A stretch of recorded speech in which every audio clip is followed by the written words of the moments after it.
Randy returning to the lobby. Just like that, ladies and gentlemen, you've waited long enough. You're finally getting in. Game 1, round 1, between Oslo.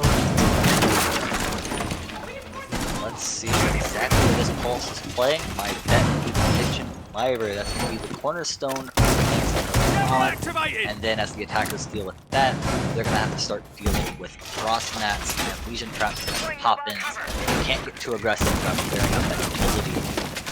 They do bring a Twitch in order to deal with some of that. Twitch can get rid of those legion traps if they're no longer cloaked, get rid of those mute jammers, hopefully. It's a big game of cat and mouse between mute and Twitch. You gotta destroy those mute jammers with Twitch, but you can't get too close or the mute jammer will deny you. So, and as you see, just like I was talking about, we see a lot of mute jammers, or we see a couple mute jammers placed downstairs, some reinforcements dedicated down there, and even maybe another player or two. The hatch is definitely looking to something to rotate for the event that Pulse needs some more support. That'll probably be either Reagan or maybe the Legion after they fall back from Fireplace. I do believe that Pulsar Wolfex for Oslo is a sub. Casted a few Oslo games, have not yet seen Wolf in a game. Used to skip with him though, really good comms, so interested to see how they play as ISO takes a little bit of damage from the main window. And just as Twitch has those drones, more importantly, it's going to be Finding Loud with the F2, one of, if not the kill leader here in Hyper Series. Would have to check the stats on that, but does absolute wonders with this gun.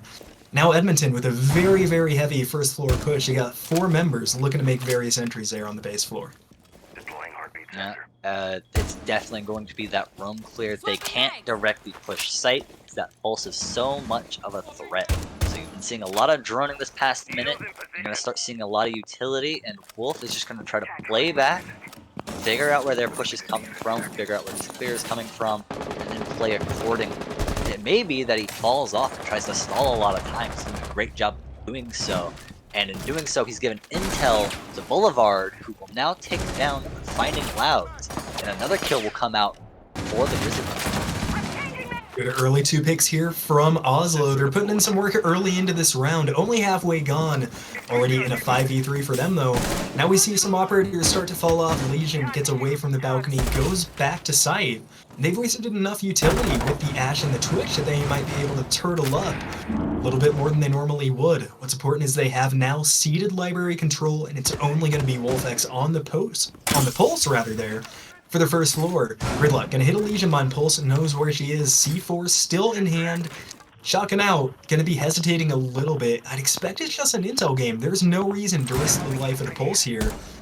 And yeah, Oslo all have fallen back to site. 50 seconds to break this for Edmonton. It's going to be a tall task. Indeed, and this is the mute working wonders. I don't believe there's any other roamer but the Pulse, and yet Edmonton are so concerned about maybe another roamer coming up the bottom stairs, the snowmobile stairs, or blue stairs. There's no one over there. It's just the singular Pulse down in kitchen. But the mute jammers have denied so much intel. They think that maybe there's like 2, 3 players on site, and they're gonna have to deal with those players. But no, everyone's on site, ready to hold off this push, and they're doing fairly well. They trade 1 for 2. Edmonton's starting to put a dent in this deficit, but they haven't put a dent in this util, and that's gonna mean it's gonna be all up to Velociraptor. He's gonna have to push another angle and get cut down from it. A good round 1 win there from the Oslo Oathsworn. A couple kills almost clawed back there for Edmonton. Just a millisecond away from a 3v3 there if Gridlock was able to find that headshot onto the man in the closet. Might have been a different story, but it's going to be all the same. They're going to lose the first round to kills. And now they're going to go, interestingly, they're going to go to first floor. They're not going to head to the basement yet. It's going to be gaming room bar, and you'll have to tell me a little bit, is that a common strategy, or would you have expected them to go downstairs first? I would normally expect downstairs first, but teams have their different preferences, and gaming room bar is definitely a solid site, especially if you know how to hold control of library and deny that push-in. You hold vertical control on the bar area, or sorry, that's the gaming room area. You hold control of the gaming room area from above. They can't push in through the window, so they have to clear you from library. And even once they clear you from library, they still have a tall task of actually getting into game room and getting a plant down, because you still have control of the bar. So it's going to be 2 phases of the attack here for Edmonton. to be this clear above, and then it's going to be trying to figure out how you're going to execute. Maybe you use smoke nades on one of these operators, or you use maybe just some solid gunfights in vertical control. But that's going to be remain to be seen. They're not bringing any vertical control operators except for maybe the shotgun on the gridlock and this Flores who can put some holes in the floor. That's not what you use Flores for. Usually you use it to deny strong position deployable shield, or just in general someone sitting behind a reinforcement. That's definitely going to be useful for clearing out these players in the environment. Yeah, the word floor is in Flores' name, but normally not the first use of that operator. That mute is going to make it a little bit harder. We saw they do have deployable shields sitting up there on the balcony. With the mute jammer right behind it, might be difficult to get one of those Rotero drones close enough to make an impact. It should be a vertical play here for Edmonton. They might just try to bully their way through the main floor, but on this site, when you get diffuser down, so easy to hold it from upstairs. That you think is just the right play, and there are two members in sight. It's going to be Reload and the Thorn of ISO. Only ones on site. I would expect to have seen a much bigger own presence here from Oslo, but instead it's Edmonton making steady time through. Finding Loud going to be the first one. Going to see that deployable shield on the stairway. WolfX playing behind it, and they do have one more on the main lobby stairs. I believe it's Reagan. So they're going to have to challenge some angles. Sorry, rather, it's Shadow Flash. Reagan. Still playing inside the library. Now Hard Reach is going to go out. They're clearing out the top of that office. Rotero drone going to try to find the deployable shield. Gets hit by the mute jammer, though. So no play from EU. Randy narrowly avoids a head there of Oslo. And still, Edmonton cannot get past this roadblock. Some shots come out from the Frost. Two ADS not going to be in much trouble. One A goes out, taken down right away. WolfX still just denying everybody from this position. They can push him, misses the member through the shield of the glass. Is the Wamai going to be able to get one? Gets one, and another falls to the team kill. Velociraptor takes out Beast Slapper, and then they both fall. Oslo yet again with a hot start. 5v3, a minute 15 left in Edmonton. Might need to rethink their strats. And this has been the story of round one all over again. It's a full reprise. Edmonton take a long time clearing out and lose 2 picks. And so now they're at a time deficit as well as a player deficit. And they don't have a lot of utility to take out these strong positions that Oslo are holding. So it's going to have to be straight up gunfights, but it's not going to work out because all of the strong positioning is still being played. Person on the top of the blue stairs has finally fallen off the deployable shield, but they can just play back and waste more time, play their life, and wait for these kills to come to them. One kill is going to come through by way of the mute. That's going to be Reloads getting one early. And now the rest of Edmonton have cleared out the top floor. They know Frost is so close, and it's still Jaeger inside the library. But 20 seconds, you think it's going to be too little too late. Challenges. Oh, and will get a kill onto the Wamai, rather, not the Jaeger. 15 seconds. Do they have enough time to get one more? Randy finds ISO, reloads, trades Randy right out, falling prone in the objective. 6 seconds left. They know where they are, and it's going to be WolfX to clean up the kill. Oslo takes 2 in a row, and they take 2 in a row with 3 players standing. Need to see these guns come alive here from Edmonton. I think it's less the guns. I mean, you saw at the end of the round where they started bringing it back. They started winning their straight-up gunfights. When they are allowed to take heads-up gunfights against Oslo, they're not doing too bad. But Oslo are beating them on a macro strategy level. Oslo held the top of blue, and Edmonton did not know how to clear it. As a gridlock, you should know that once you hit one ADS with your grenade, you can clear it with either your gadget, or you can get help from Thatcher, or any other, sort of operator that can maybe help clear that shield position. Hold your grenade, wait for help. Instead, Meat Slapper just tossed another nade into the awaiting arms of an ADS. They couldn't clear that top blue position anymore, and Frost got a kill because of it. And so what Edmonton need to do is coordinate their utility more and play into Oslo's game, figure out what strategy they're using, and play into it, figure out how to beat it, and then once you beat it, you can start taking those straight up gunfights. You can start, even if you don't have that much time left, you can just start walking the site, taking straight up kills, using the intel that you've gathered throughout the round, and you might be in a better position than 2-0. 10 seconds left. Yeah, I'm a little bit perplexed on how Edmonton chose to play that.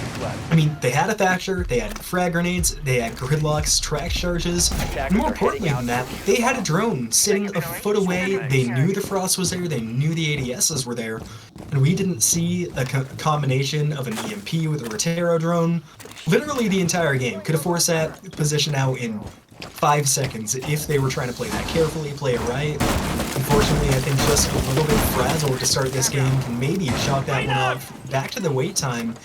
I know we wondered back then about how that was going to affect players in this game.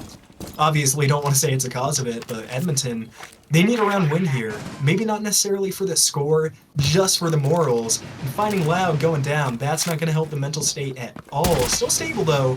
This one down to a Frost Trap, and as per the rework, he will be able to pick himself back up. Down is a down. 20 HP is not where you want to be, but it's better than being dead. 5 guns is 5 guns, and you should be amazed at what you can do in Siege with only 20 HP. I believe I cut you off, but I don't think this Twitch down is going to mean all that much in the late round. Oh, you cut me off just like a member just cut down E. Randy there. Still will get by, and now Thatcher going to be closer. Tosses the EMP through the Rooney gate instead of just disabling both of them by tossing it on the floor. I guess getting that permanently down is going to be good, though. No member behind the deployable shield, and they know it. Finding Loud now steps into the room.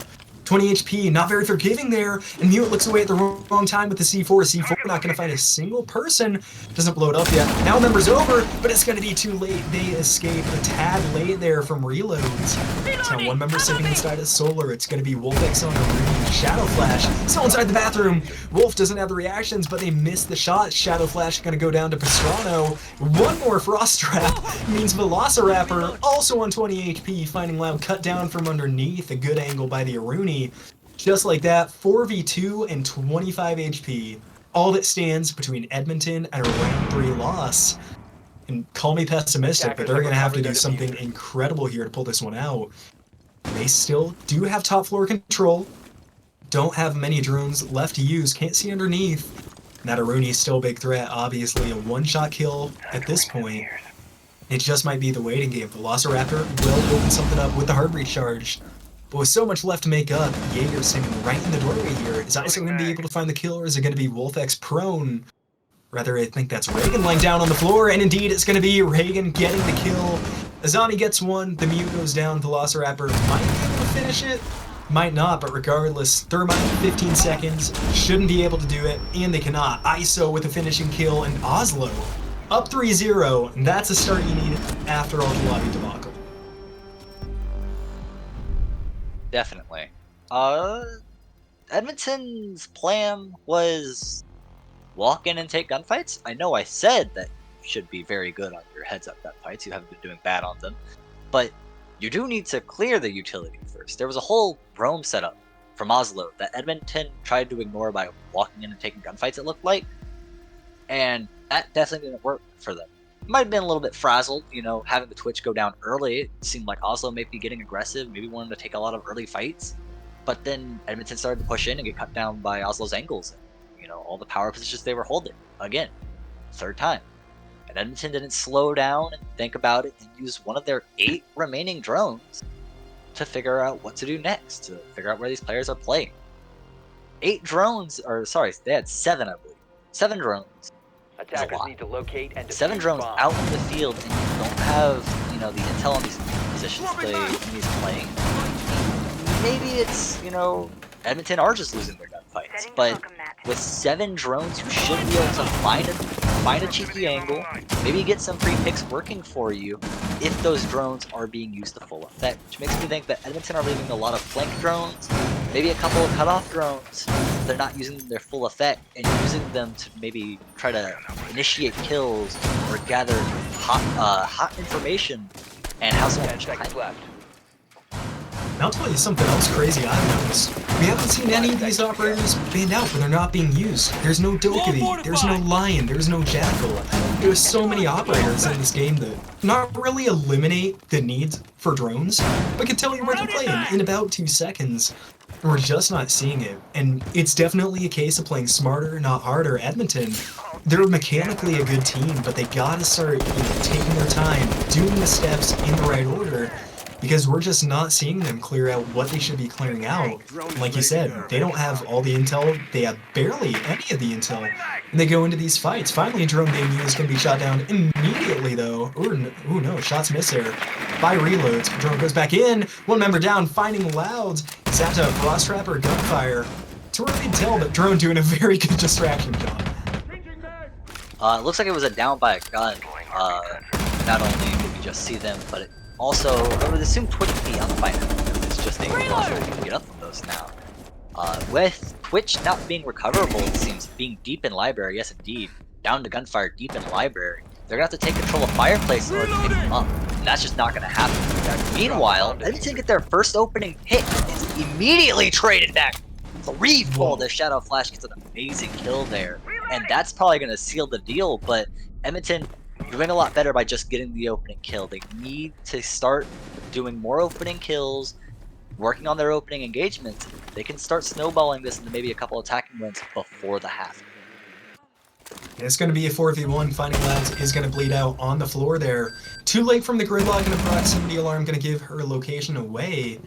It doesn't look like anybody on Oslo hurt, though. Meat Slapper might be able to find an alley here. Before on one, just a minute left. Ooh, the gunshot's going to give away the position. Find some damage onto Shadow Flash, but on ADSs at the worst time. Siege chiming at its best means Shadow Flash walks away from that one. Oslo now up 4-0. Timeout's something we talk about a lot, and we're going to see it here by the Orange team. I think very intelligently used. They need to switch something up. Something's got to change here if Edmonton wants to take a round. Waiting till you're down 4-0, not when I would use my timeout. However, I can already hear the team huddle.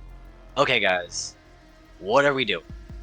We gotta play as a team, we gotta drone out these positions, we gotta take these fights together.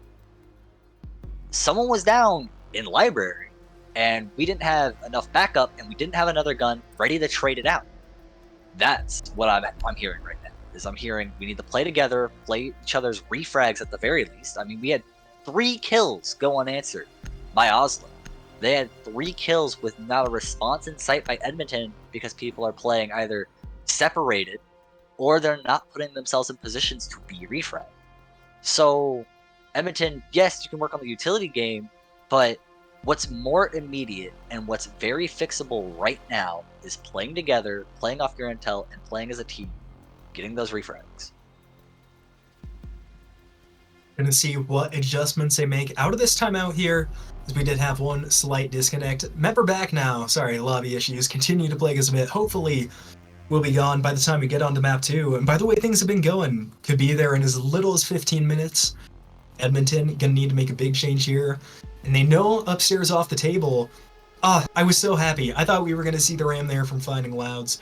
It's something you talked about pregame, something I would love to see as well, but not gonna happen. Instead, they're going to take a Ying.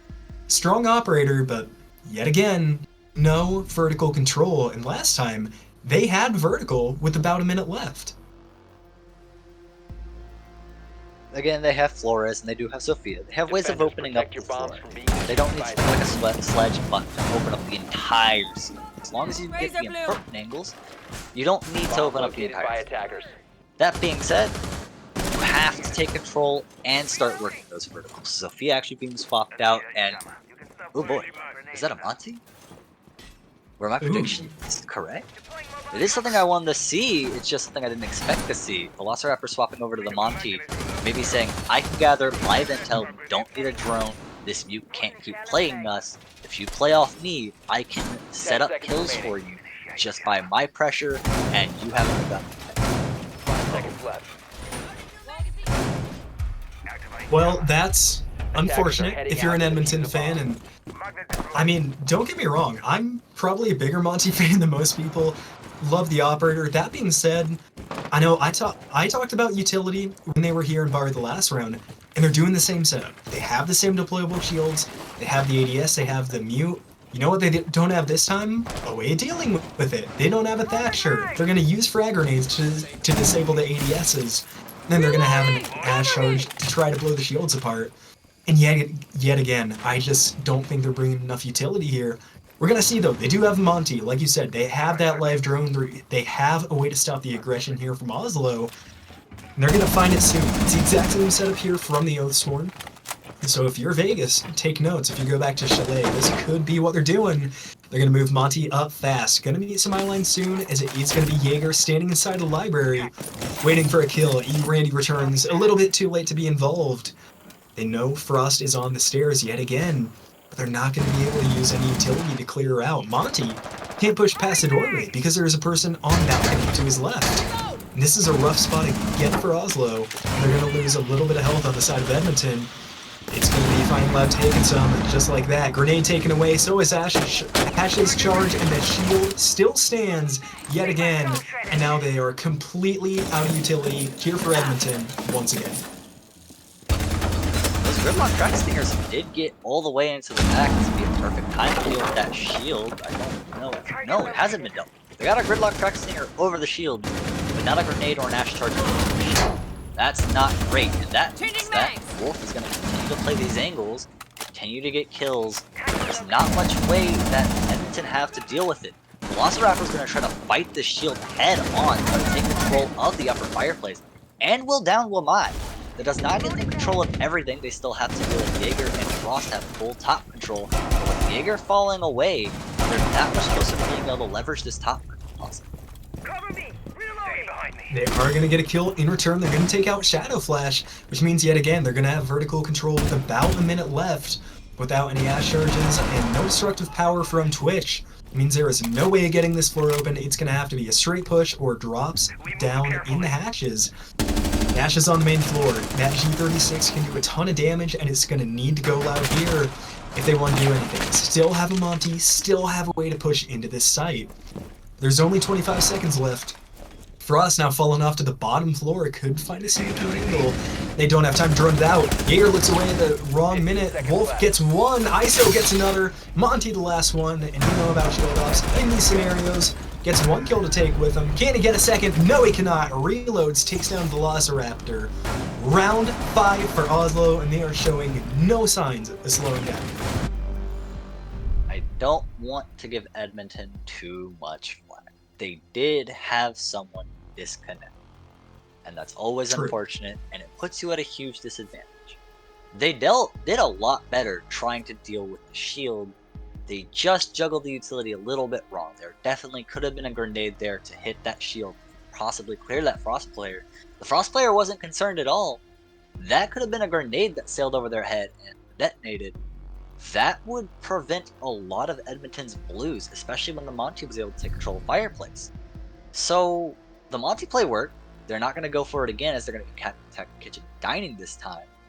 But we're seeing some improvement from Edmonton. Even in a 4v5, I would say they did better that round than they did the previous time. Attackers need to locate and defuse bombs. They absolutely did better, and more than that, they were having some better shots. They were claiming the Frost out was good. But that being said, like you said, I don't think utility juggled that well. And the big change for me is we saw the exact same strat. I mean, don't get me wrong, I don't think it was a bad play of Oslo, but there was literally no variation. Everybody sat in the exact same spot, it was the exact same operator, same setup. There wasn't any adaptation there from Edmonton. And it's something I know we talked about before the games began, but if you lose to it the first time, you better not lose to it the second. And they did, and now just like that, they're going to have to go back down the dining room, and it's going to be the exact same operators, and if I had to guess, going to be the exact same setup. We have to see Edmonton win this round. They not only need it for the confidence, but they need to show they're able to respond to what Oslo are doing here. Fool me once, shame on you. Fool me twice, shame on me. Edmonton, have another look at this. They know they can clear this top floor. They did it before, they can do it again. And as long as, Oslo play a similar strategy at the very least, they should have the intel already of like, this is generally where this player's going to play. So we don't need to drone out too hard for them. You definitely should, do your cursory glance, make sure no one's being sneaky or doing anything silly, making sure that you leave drones for flanks and all of that.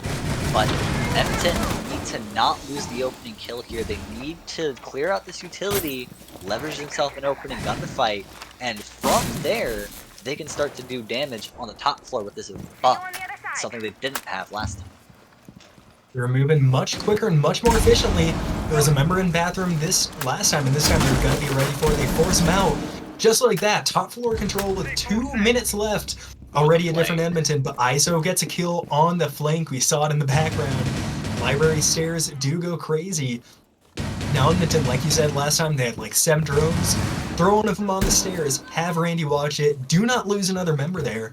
It's more importantly, now you have control and you have time to work with Buck and take open the hatch. That's going to throw a big wrench into Oslo's plans. Now on solar stairs, needs to be careful. The floor opened up. Rooney was watching it last time. Going to be down there yet again. No, it's a mute, but not looking. Finding Loud with the opening kill. 2 more inside a trophy. Needs a drone or this could get ugly for the Buck. And ISO looking that way. Reagan ready for the gunfight. Just like last round, he was in the same position, was prone. Is Buck gonna be ready for it? Yes, he is! Gets it down, gets a kill. What a great double here by finding Louds. Might be able to claw one back. Edmonton, a few opening kills and a minute left to work with. I wonder if they're gonna speed it up or keep taking it slow. They got time. They do have time. 50 seconds means that they can work this vertical. Something the Buck isn't doing. The Buck has to be on the vertical because the ram is gone, but instead they're using some of maybe the Habana pellets would be my only guess. There's no other form of vertical except this Buck, who is about to just kill this Jaeger. Oh no, he gets away! Bilsock manages to slip away and then takes up the position of his fallen comrades to see if he can catch Finding Louds off guard. ISO survives for the time being. 1 left inside a trophy. Sees a magazine but looks away. Wolfx hides. Finding Loud dies. Shadow Wolf, or Shadow Flash rather, gonna get 2. 1 left. Can Velociraptor find it? No, in only 7 seconds. 2 members to contend with. What was looking so promising for Edmonton comes crashing down, and Oslo goes up 6-0. Sorry for taking the credit away. I thought it was Wolf on the Frost. It was Shadow Flash. What a play from the Frost to save that round for Oslo. They were going to lose that until a beautiful, beautiful play by that Frost. That is 1 very good trigger discipline to not shoot the Buck so you know you confirmed the kill, and 2, a missed drone by Ed. There is a mute on the board that will throw a wrench in some things, but your intel gathering has to be better than that. And now Edmonton, instead of staring down a 5v1, something very hard but doable, is now staring down a 6-0. Something nigh impossible.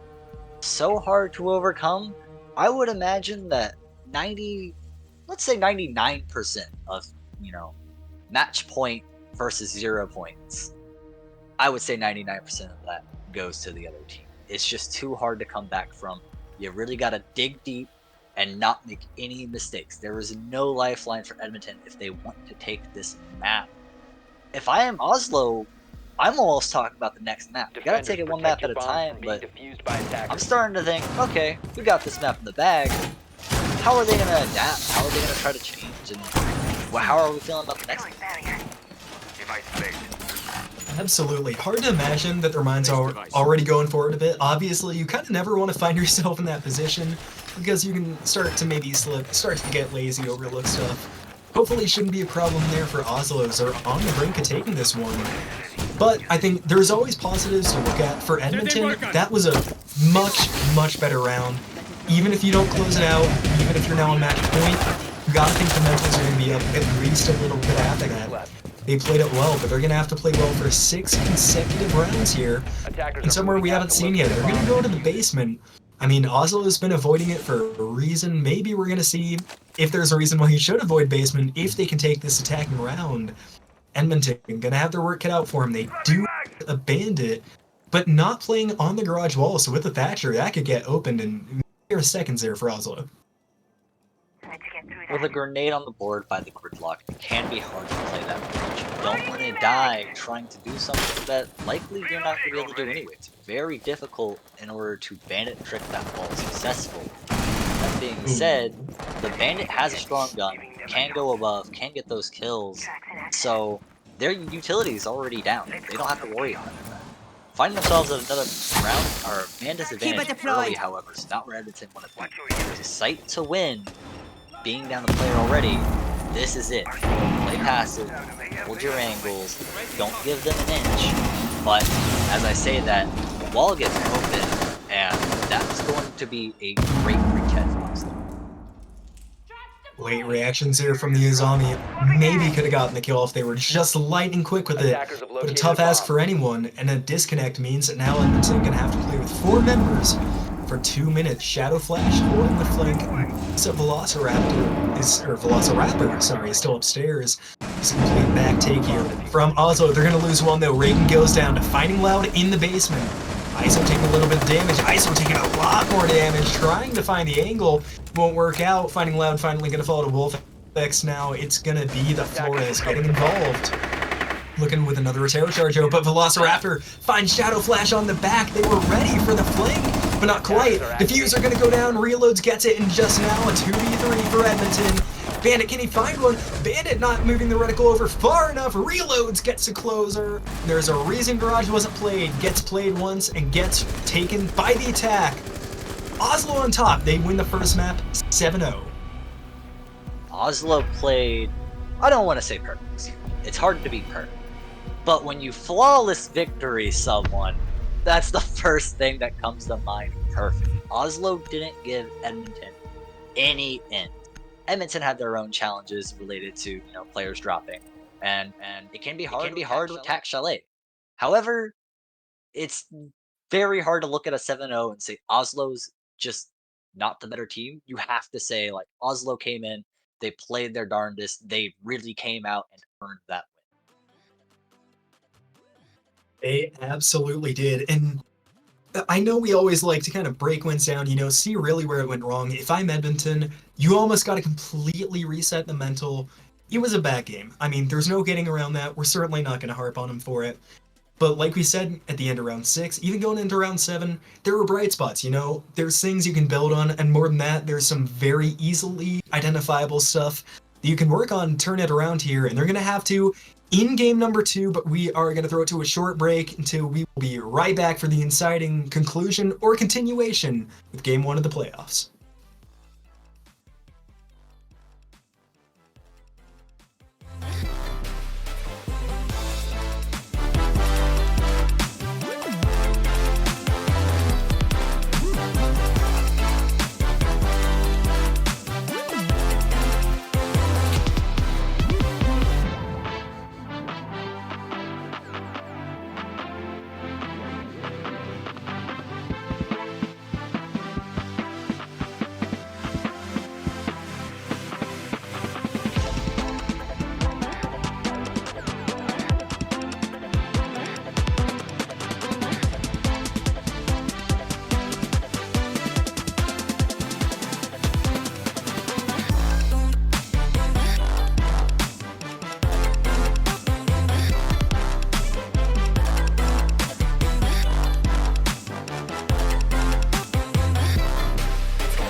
Oh, sorry. Thought we were getting. Hello, everyone, and welcome back. We are very close to hopping back in for our second map. This is Oslo's map pick, and as we know, they 7-0'd the previous map, so can't do much better than that. So it can only be downhill from here. Edmonton are going to have something to say about it, and I'm sure they do. They're going to make it as close as they can, and they're hoping to take us to a map 3, but after map 1, it's hard to look that far into the future. It really is, and I mean, there's kind of no way to sugarcoat it. Obviously, we're not going to dwell on it. It was not a good game 1. But you know, like the old adage, can only get better from here. Edmonton going into map number 2, Oregon. It's a fairly common map, so hopefully they're going to have strong strats, and more importantly, they're going to see some sort of tape there on Oslo. Going to be heading in with a better idea. And after that game break, going to get the mentals reset. I think probably going to be more important than anything else that they could do in that downtime. So, going to be interesting to see how they respond. And it's difficult to imagine how Oslo looked absolutely locked in for game 1. Luckily, this time not going to be much delay. We're going to hop straight into the ban phase. And before it comes out, quick predictions. Who do you think's getting banned here? Probably a Thatcher, a Cade, I suspect, simply to keep those hatches on the basement closed. You can't have that, so get rid of the Cade. He can juggle his utility to dodge those impact EMPs, can be very difficult to deal with. Ace, not something I would initially suspect. This is not like Chalet. A lot of times attackers can take control of the map very quickly, take control of where they need to throw the breach. They don't need to be safe with the Ace. They can just go ahead and put a thermite charge on it and not worry too much about it. So with this other attacker ban, I don't expect to see any soft breach. I'm hoping a Thatcher. No, another Nomad actually. Already, we're seeing very similar bans to game 1. The same teams that banned them as well, so something we hadn't even discussed because obviously not terribly familiar with all the players here, but it could just be completely locked in personal bans. You know, blanking on the name for him at the moment, but we're finally going to see what you thought it was going to be. The Cade ban, Electroclaw, such a good gadget, and on this there are some really, really important walls to keep closed. Luckily for Edmonton, though, they have ways around it. Thatcher's open, Maverick's open. Only one more defender going to be taken off the board, and no guesses as to who it'll be. It'll be Tachanka. Oh, Fender, sorry. My bad. Yeah, Cade not being on the board, being able to open up those hatches with more ease, and those walls, you can get very tricky with those Cade claws, even throwing them outside to hold down certain wall. But no need to deal with all that. Cade's banned. Nomad, same ban from the previous map, and like I was talking about, would maybe expect to see a Gridlock ban, considering she just got buffed. And what did we see last round almost every time from Edmonton's attack? A Gridlock. This time, Edmonton start on the defense, so they aren't going to be bringing the Gridlock initially, and this hopefully will allow them to gain some momentum. Start on the favored side, on a map you know a lot about. You can, really roll through these defenses, know how to play them, and hopefully build yourself up some momentum for the other half of the map. And one thing I'm a little bit surprised to see, it's not terribly uncommon that we see bans just get run back exactly the same. It's consistency, maybe it's a bit of a mental thing, but the fact that they banned Nomad, not only when Gridlock's available, arguably has a better kit, there was one flank from both teams the entirety of last game. It happened once, it got one kill, and they ran down the stairs again. I just haven't seen anything from the defenses on either of these teams to really warrant a flank watch ban for me. Drones can do the job, and we've seen both these teams normally do have drones to spare. Not necessarily a wasted ban because it's still a good operator, but maybe think you could have taken something out, like that Thatcher, like the Jackal that they're running, to make your jobs a lot easier here on defense. Defenders, maybe, but you also have to realize that Nomad is a strong practice operator. They do have two very strong guns. The ARX is something that you see every once in a while. The AK has 40 bullets, very strong gun. And we saw a Gridlock every round last time, like I was saying. That's probably because trying to compensate for the lack of you're not going to have to throw those Gridlocks. And Gridlock's a lot easier to deal with. Sure, you give some sound cues, but it doesn't completely shut off that flank. You can still apply pressure on the flanks by destroying those Gridlocks. You're not just locked out. You have to deal with Nomad using impact 5 EMPs, seconds to go. for getting a really solid angle on it. It's something that you're bringing Attacker's Gridlock objective because they're is the to second defuse best the bomb. operator. Not because, you know, oh, well, I really like Gridlock and Nomad's bad. So, what should you got for X? I mean, again, the Gridlock buff with frags, it could mean that, you know, Gridlock is starting to see their own slice of meta, starting to take some of Nomad's pie, and if Gridlock can leverage these frag grenades better than last game, it can cause some attack around. Certainly going to be interesting to see how it's kind of prioritized in this one. Because like you said, Nomad's such a good operator. There are options. Flores might have got the Rotero drone off there on to the deployable shield. No, still going to be standing. Great job by the mute jammer. Safe for the time being. Now, going to be interesting to see how Oslo approach that. That's going to throw a big wrench in their plans. More importantly, that closet wall is still reinforced, and without a Thatcher, you're really relying on that Twitch to be able to take down that Bandit battery. You can maybe go below and deal with it through vertical play. That's what I suspect will end up happening. But, yeah, in the event that you can't deal with it from below, it's going to have to be a strong push to the doors. You're going to have to find something to do with the Twitch, maybe. If there's a mute on the board, as we just saw, blocking Flores. If Flores can't get through, Twitch most likely. So, you have to think that Oslo's util might be locked out here. The only thing that I can see making a big difference is these frag grenades due to the lack of a Wamai or a Jaeger. I see a gunfight by the window, and it's going to be won by reloads. Great reaction there from the Twitch. Expected to go the way of the defense, not this time around, though. More importantly, that's going to push it now to a 4v4, make it a 3v4. Really good pick there from Velociraptor. MP7, one of the best guns in the game, showing why there. They're going to try to get the hard breach off. Oh, and they have a member under. Is Velociraptor going to try to deny? No, he is not. Saves a life. Now, importantly, Oslo have done some work, but they're going to need to get some kills to back it up, and that's not the way to start. Thermite loses a ton of HP. And that's going to be... Oh, a kill! No, from the Thorn. The Razor Bloom gets it. Wolf able to take one down before falling themselves. Now one member left. It's going to be reloads. Had a good kill on the window, but needs to have 3 incredible ones. Pre-fire coming out, won't land true, and they know where the Gridlock, or Twitch rather, is, and it's going to be finding Loud, finding the kill, and that's what they needed. Edmonton finally get onto the board, and they get the first round. Yeah, it's a little bit sad first round is in the second map, but that does mean that you started off the second map very strong with the opening round win. It's the defense, maybe you should expect this, but it does mean that Edmonton's nerves are going to come down quite a bit. They're like, alright, okay, we can do this. We're in the lead. And for the first time this game, Edmonton are in the lead, and if they can, you know, even if they trade blow for blow here, they do come out on top at the end. So, really want to leverage their time on the defense well. I would like to see one of those grenade denial tools to stop Gridlock, and maybe even a Wamai to deny this Capitao. As we see Capitao come out with all the utility that he brings, I bet Reloads has some plans to deny these Miras and these power positions in the basement. It'd be interesting to see what the setup is there. And we have seen both teams run Twitch pretty extensively, and without a mute, maybe thinking it's something that Oslo could 6-pick onto to try and help deal with that.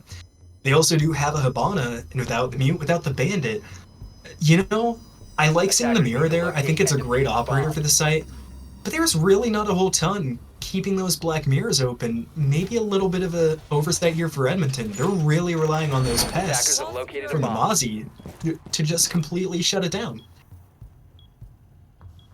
There is no Twitch this time, however, at least so far from Oslo. Attacker repick does mean we will likely see a Twitch, and there is the Hibana who can deal with it very easily by just, you know, shooting a couple of pellets on there, dealing with it that way. So why not have brought a Bandit to, you know, keep that mirror a little bit more secure, or a mute, deny the Twitch and the Hibana charges in one fell swoop. However, it's not all lost. Capitao can smoke the Miras and then push on in. Again, Hibana can deal with it that way. So Edmonton, they can't just sit behind these Miras and not be AFK, as Velociraptor is now. They instead have to play off their utility fairly well in order to get these kills. They are going to have to, as we do have to throw it to a slight break there. Might have had some player troubles. Hopefully, should not be too long this time around. Obviously, want to get back into the action. But if you're Oslo, obviously, you had an incredible game one.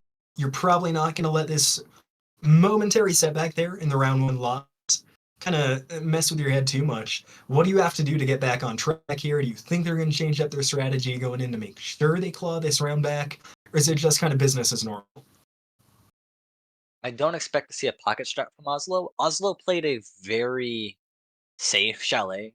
They played it exactly how they needed to. They played it by the books and they won their rounds. They know that playing by the book will 9 times out of 10, or in that case, 7 times out of 7, will win them the round if they just play by the book, leverage what they know how to do, and it'll all work out fine. Oslo have been playing better fundamental siege than Edmonton, so sure, you're going to lose a few rounds on Oregon. That's okay, that's fine. You just know that at the end of the day, though, that if you keep playing just better than Edmonton by that much, on your defense, you'll make up the deficit, you'll swing back ahead, and in your head, you're going to close it out before Edmonton can put too much onto the board. Absolutely. Don't want to give any momentum to Edmonton. Obviously, now, hopefully, that's going to reset the mentals on their side. They're going to be back in it, ready to go. Rehost still tripping us up for the time being. And we saw it, maybe even pondered, might have been a reason why they looked a little out of it in game one. Hopefully, not going to be long, going to be able to shake any similar kind of confounding results here in game number two. Because as unbiased as you can possibly say, of course you want to see it to go to a game three. It's always more exciting in a game three. Especially to start off the playoffs, having game three would be nice. But at the same time, this could be a statement from Oslo. Oslo could be here to make the statement of, "Hey, we're a strong team just because we're seed uh, three in this, or sorry, they were seed two in this case. Just because we were seed two doesn't mean we aren't tournament contenders. We can definitely slug with the big boys. We're not worried about having to do this extra match. We'll get it done in a breeze." This is a statement from Oslo saying, "This is nothing. This is a stepping stone on the way throughout playoffs." Edmonton don't want to be that stepping stone. They need to make a similar statement of, "We're here to play. We're not going to let you walk over us. We're a tenacious team who has the grit it takes to climb through a bracket, to take every game one by one, fight through it as it is. And, if you just keep taking it one game at a time, you're eventually going to get to the grand finals, right?" Certainly hope so. They're going to have a pretty big roadblock in their way, though, of course, in the form of the Las Vegas Sevens. And hopefully, for their sake, you gotta wonder if some of them gonna be watching this map, maybe gonna know what to look out for. Of course, when they do find out their opponent for round two of the playoffs here. But yeah, it's gonna be a dogfight. Both these teams certainly gonna be hungry. Wanted those number one seeds going into the playoffs. Didn't quite happen, but of course, only one team can move on with the Rios. Hopefully, drawn to a close soon. We're gonna see who it is sooner rather than later. And in this map, I think we talked pretty extensively about the first map there. Like within the different rounds in Chalet, a lot about the strats. And of course, Oregon, I think not nearly as maybe defender sided as Chalet is. Are you expecting to see the offense take some more rounds here? Because of course they did only take one in that first map. I think Chalet was less of defender side of the map and more Oslo playing the best fundamental siege you could play on Chalet, where there aren't a lot of weak sites, as we were talking about in the pregame. Not a lot of weak sites on Chalet. If you play good fundamental siege better than your opponent, you're just going to come out on top. Every single site. There's not a weak site where it's like, I don't know how to play this, or, the attacker really favored here.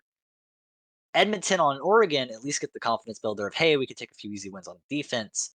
How they play on their tertiary site is going to say a lot. Are they just a solid overall Oregon team who, when it comes down to it, they're going to get to Oregon and they're going to, do what they need to do? They're going to play better utility. They're going to play better angles. They're going to play better together, especially because we didn't see much from Edmonton's defense. We only saw one round in which they actually looked fairly solid. But as it is, it's hard to say only seeing one round of Oregon to know whether Edmonton are going to keep up this momentum or if they're going to get thrown to the wolves.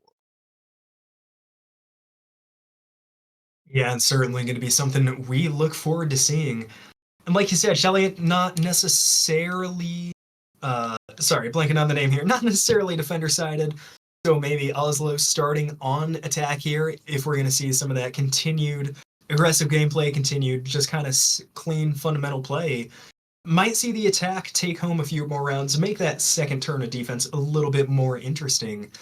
Like you said, tertiary site, gonna be interesting to see here. Obviously, upstairs and downstairs both heavily favored by the defenders, but I don't know a single defender that likes playing in the middle floor on Oregon. It's just, it doesn't feel great to defend.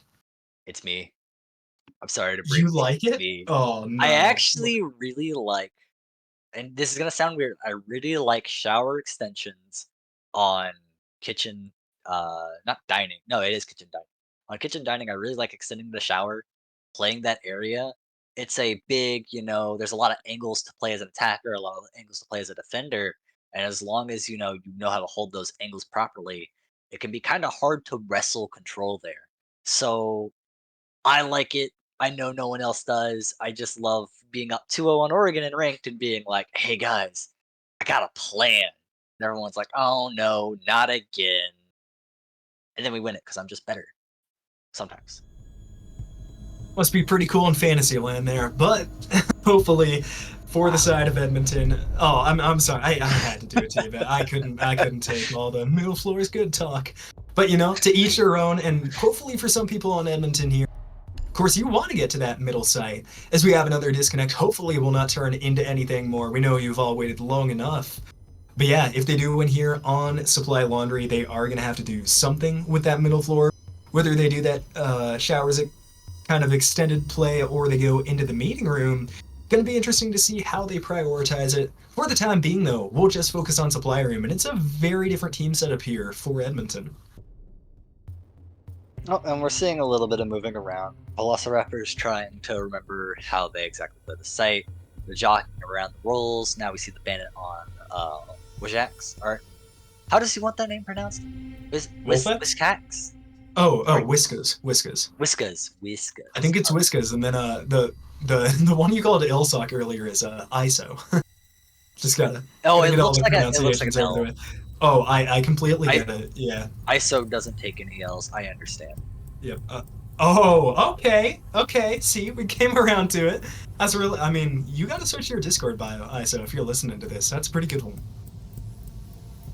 Wolves back in, meaning we're gonna resume that timer. Get into it very soon. Amaru by Shadow, looking to take early map control, maybe get aggressive. There's not really a window in the basement, believe it or not, that you can Amaru through. But if I had to guess, Shadow's going to want to go through the top of the big tower in order to take control of that and help flesh out any roamers who might be trying to play possibly attic or in that back area trying to lurk. I could be surprised though. Amaru has a lot of different avenues of attack on this map. There's a lot of windows that have safe enough entry points that with just a little bit of intel you can really just swing in and really put a roadblock in your opponent's rotates by just taking up a lot of space either in armory or possibly in big tower as I was talking about. So lots of different ways to use that Amaru. I want to see if it actually slips through the attack repick. It could also just be I could rush, or I could. Yeah, and like you said, if they do have some intel on some roamers there, with there being so many openings across this map, whether it be doorways, windows from pretty much every angle conceivable, hopefully there for Oslo they're able to find an early pick here, really make use of that. But yeah, I think if we had to make conservative guesses, I think the big tower is going to be the most likely point of entry, because we see those boiler room stairs are such a good angle for the attackers to hold when they're able to push out the tower, when they're not worrying about meeting room behind or the long hallway by kitchen, or even an extended above the hatch of the freezer room, refrigerator room, whatever it's called. If you don't have to worry about it, you're able to do a lot. So taking that early control, it is going to be a big tower take there from the Amaru, and there is only one member off floor there for Edmonton. Can't quite see the outline, but they do have a roamer, and it's going to be Thorn who's drawing dangerously closer to Shadow Flash. Meatslat still has the deployable shield in their back pocket. I am absolutely back. Maybe they thought to bring, I believe their secondary gadget is barbed wire as well, but it's really strange to be holding on to the deployable shield. There's not a lot of reasons why you would hold that pocket, I guess there. Wait, where's the? There's no deployable shield in bunker, in the L hallway. Is that rotate opened up? Oh, we're Oh, gonna have a gunfight here.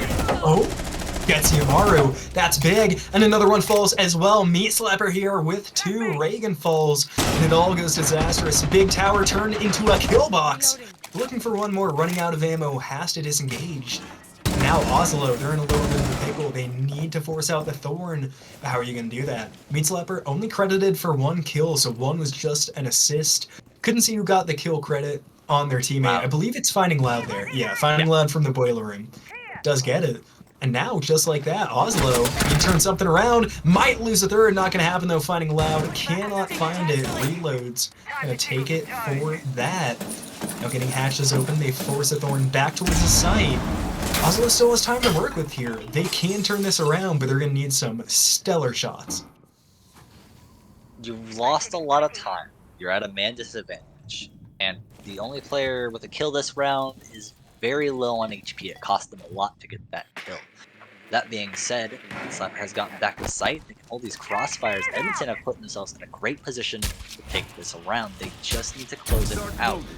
Utility dumping out, and Oslo are going to go for this bunker take, which, as I said previously, there's no playable shield. So they're going to get this control for free and then come up into a reinforced wall. That is why there was no playable shield in the bunker. Because now, you're just getting hit a wall as Oslo. Strana really likes the prone angles, can't quite make it work this time, will end up finding the final kill onto ISO. That zombie's been lying down so much, you gotta think they're just expecting it on this point from the other side. But no, they do get a defensive round. Now round number 3 here for Oslo, it's gonna be onto the main floor. Interested to see where they opt for. I'd expect, like you said, kitchen dining or kitchen meeting. No, okay, so it'll be kitchen meeting instead of dining hall. Gotta wonder that, like you said, that shower extension, really kind of difficult to push there from attackers. Ooh, and you wanted to see an earlier timeout last game, and we're gonna see it here. Oslo Oathsworn taking a timeout 2 rounds in, and I like that. You want to stop all the momentum going to Edmonton, but give me your thoughts. What are they talking through in this timeout right now? Edmonton are probably talking about, okay, how do we not overpeak? We did lose my last time. Loud's getting a little bit more aggressive than they probably needed to. That being said, aggression is exactly what got them that opening, or not the opening kill, but the second pick. Louds came up the boiler room stairs in order to support their roamer as they were being pushed and managed to get a flank off because of it. If I'm Oslo, I'm wanting to shut that down. Shut down that aggression. Don't let them peek, back each other up. Just because I'm peeking one way doesn't mean you need to be looking that way. I actually need you watching my back, watching my 6, playing as a team, getting those refrags. That time around, there was no refrag because they got caught in the crossfire because both players were looking one way. You have to have eyes everywhere, and you have to cut off those flanks. Gonna see what adaptations they make here as we are back in. Timeout's over, and so is the time these teams had to talk things through. In kitchen meeting, we're gonna see a very different makeup here for the attackers. We see Osa, Defenders, Jackal, protect your bombs from Finka. being defused by I mean, a attackers. lot of just interesting picks, and I'm interested to see your thought because I like a lot of these operators and what they do, but I don't see a whole ton of cohesion in this team comp. It seems a little scattered there for the offense. I'll believe it when I see it. With attacker repick, you can have a lot of flexibility with what you find. We'll see actually a gridlock. It was changing the button, now changing the gridlock. I think Oslo want to take more gunfights. I think they trust themselves in the gunfights enough. They need a Finka to make sure they're boosted up, ready for those gunfights. 10 We saw seconds someone last remaining. round take a lot of damage and not be able to heal that back up. So Oslo 5 now are seconds like, to go. hey, if we can trade these kills out, if we take fair engagements and take some damage, we Attackers can are heal up with the heading out to Finka. defuse the This is a bomb. more aggressive team comp. Thermite's going to open up a large breach that they can run through. Osa is going to be able to enable the Thermite, but also cut off, aggressive play from Edmonton. And then the Finka, and you're choosing Habana as more of a flex fragger probably at the situation. This is a slightly more, I wouldn't say aggressive, as they were running at Amari. You don't get much more aggressive than that, but it's not more aggressive, it's more calculated aggression this time around from Oslo.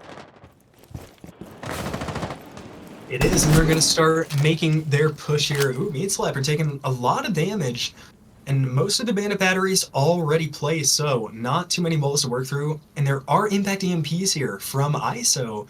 So theoretically, this big tower wall should be pretty short-lived. Oh, Osa putting down the shield. Can he find it? Oh, there's the C4. That should be a dead Osa, but it's not. ISO gets out of there. Shield down, life saved. Great reaction time from the Osa to save themselves. Now they're going to have nothing but time onto that big wall. Still not opening it though. Whiskers allowed to just play free. Their EMP finally going to ring through. Here comes the thermite charge. Mute hears that Mute falls off, and Edmonton are in a little bit of a rough spot. Finka spotted through the walls.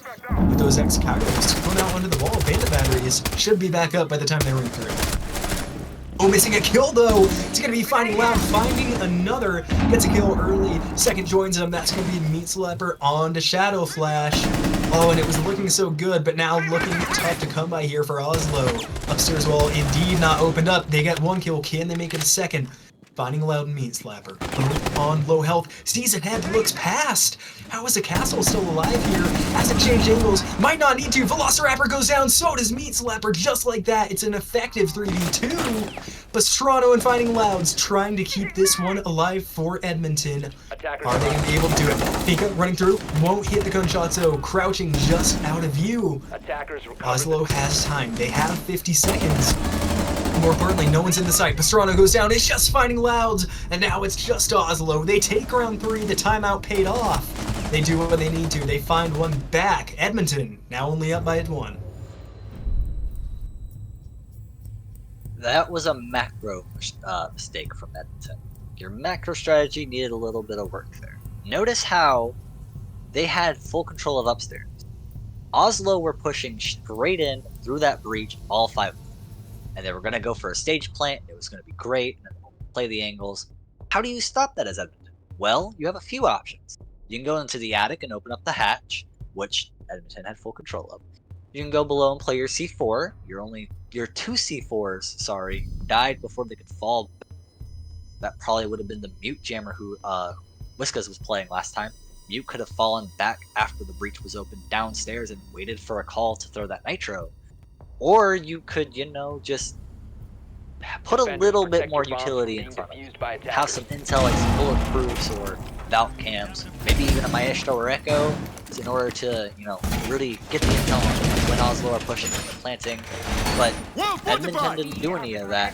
Instead, Oslo were allowed to push it very one-dimensionally, have all their guns pointed the same way, and Edmonton just let them take up a little bit too much space before peeking them one by one. And honestly, what it says to me almost, a little bit of impatience there from Edmonton. Because like you said, it was a 3-on-5, maybe they didn't have a ton of high health bars, but yeah, take your time, you have utility, you have a man count, you know where the push was from. It was literally only from the big tower. There was not a single member anywhere else on the map there from Oslo. You think maybe you don't peek as much, you take more conservative gunfights, and you win that easy. Not going to be the case. Finding Loud's looking for a spawn peek. Not going to happen though. Not today, will my. Black Ice will not draw them out into the open.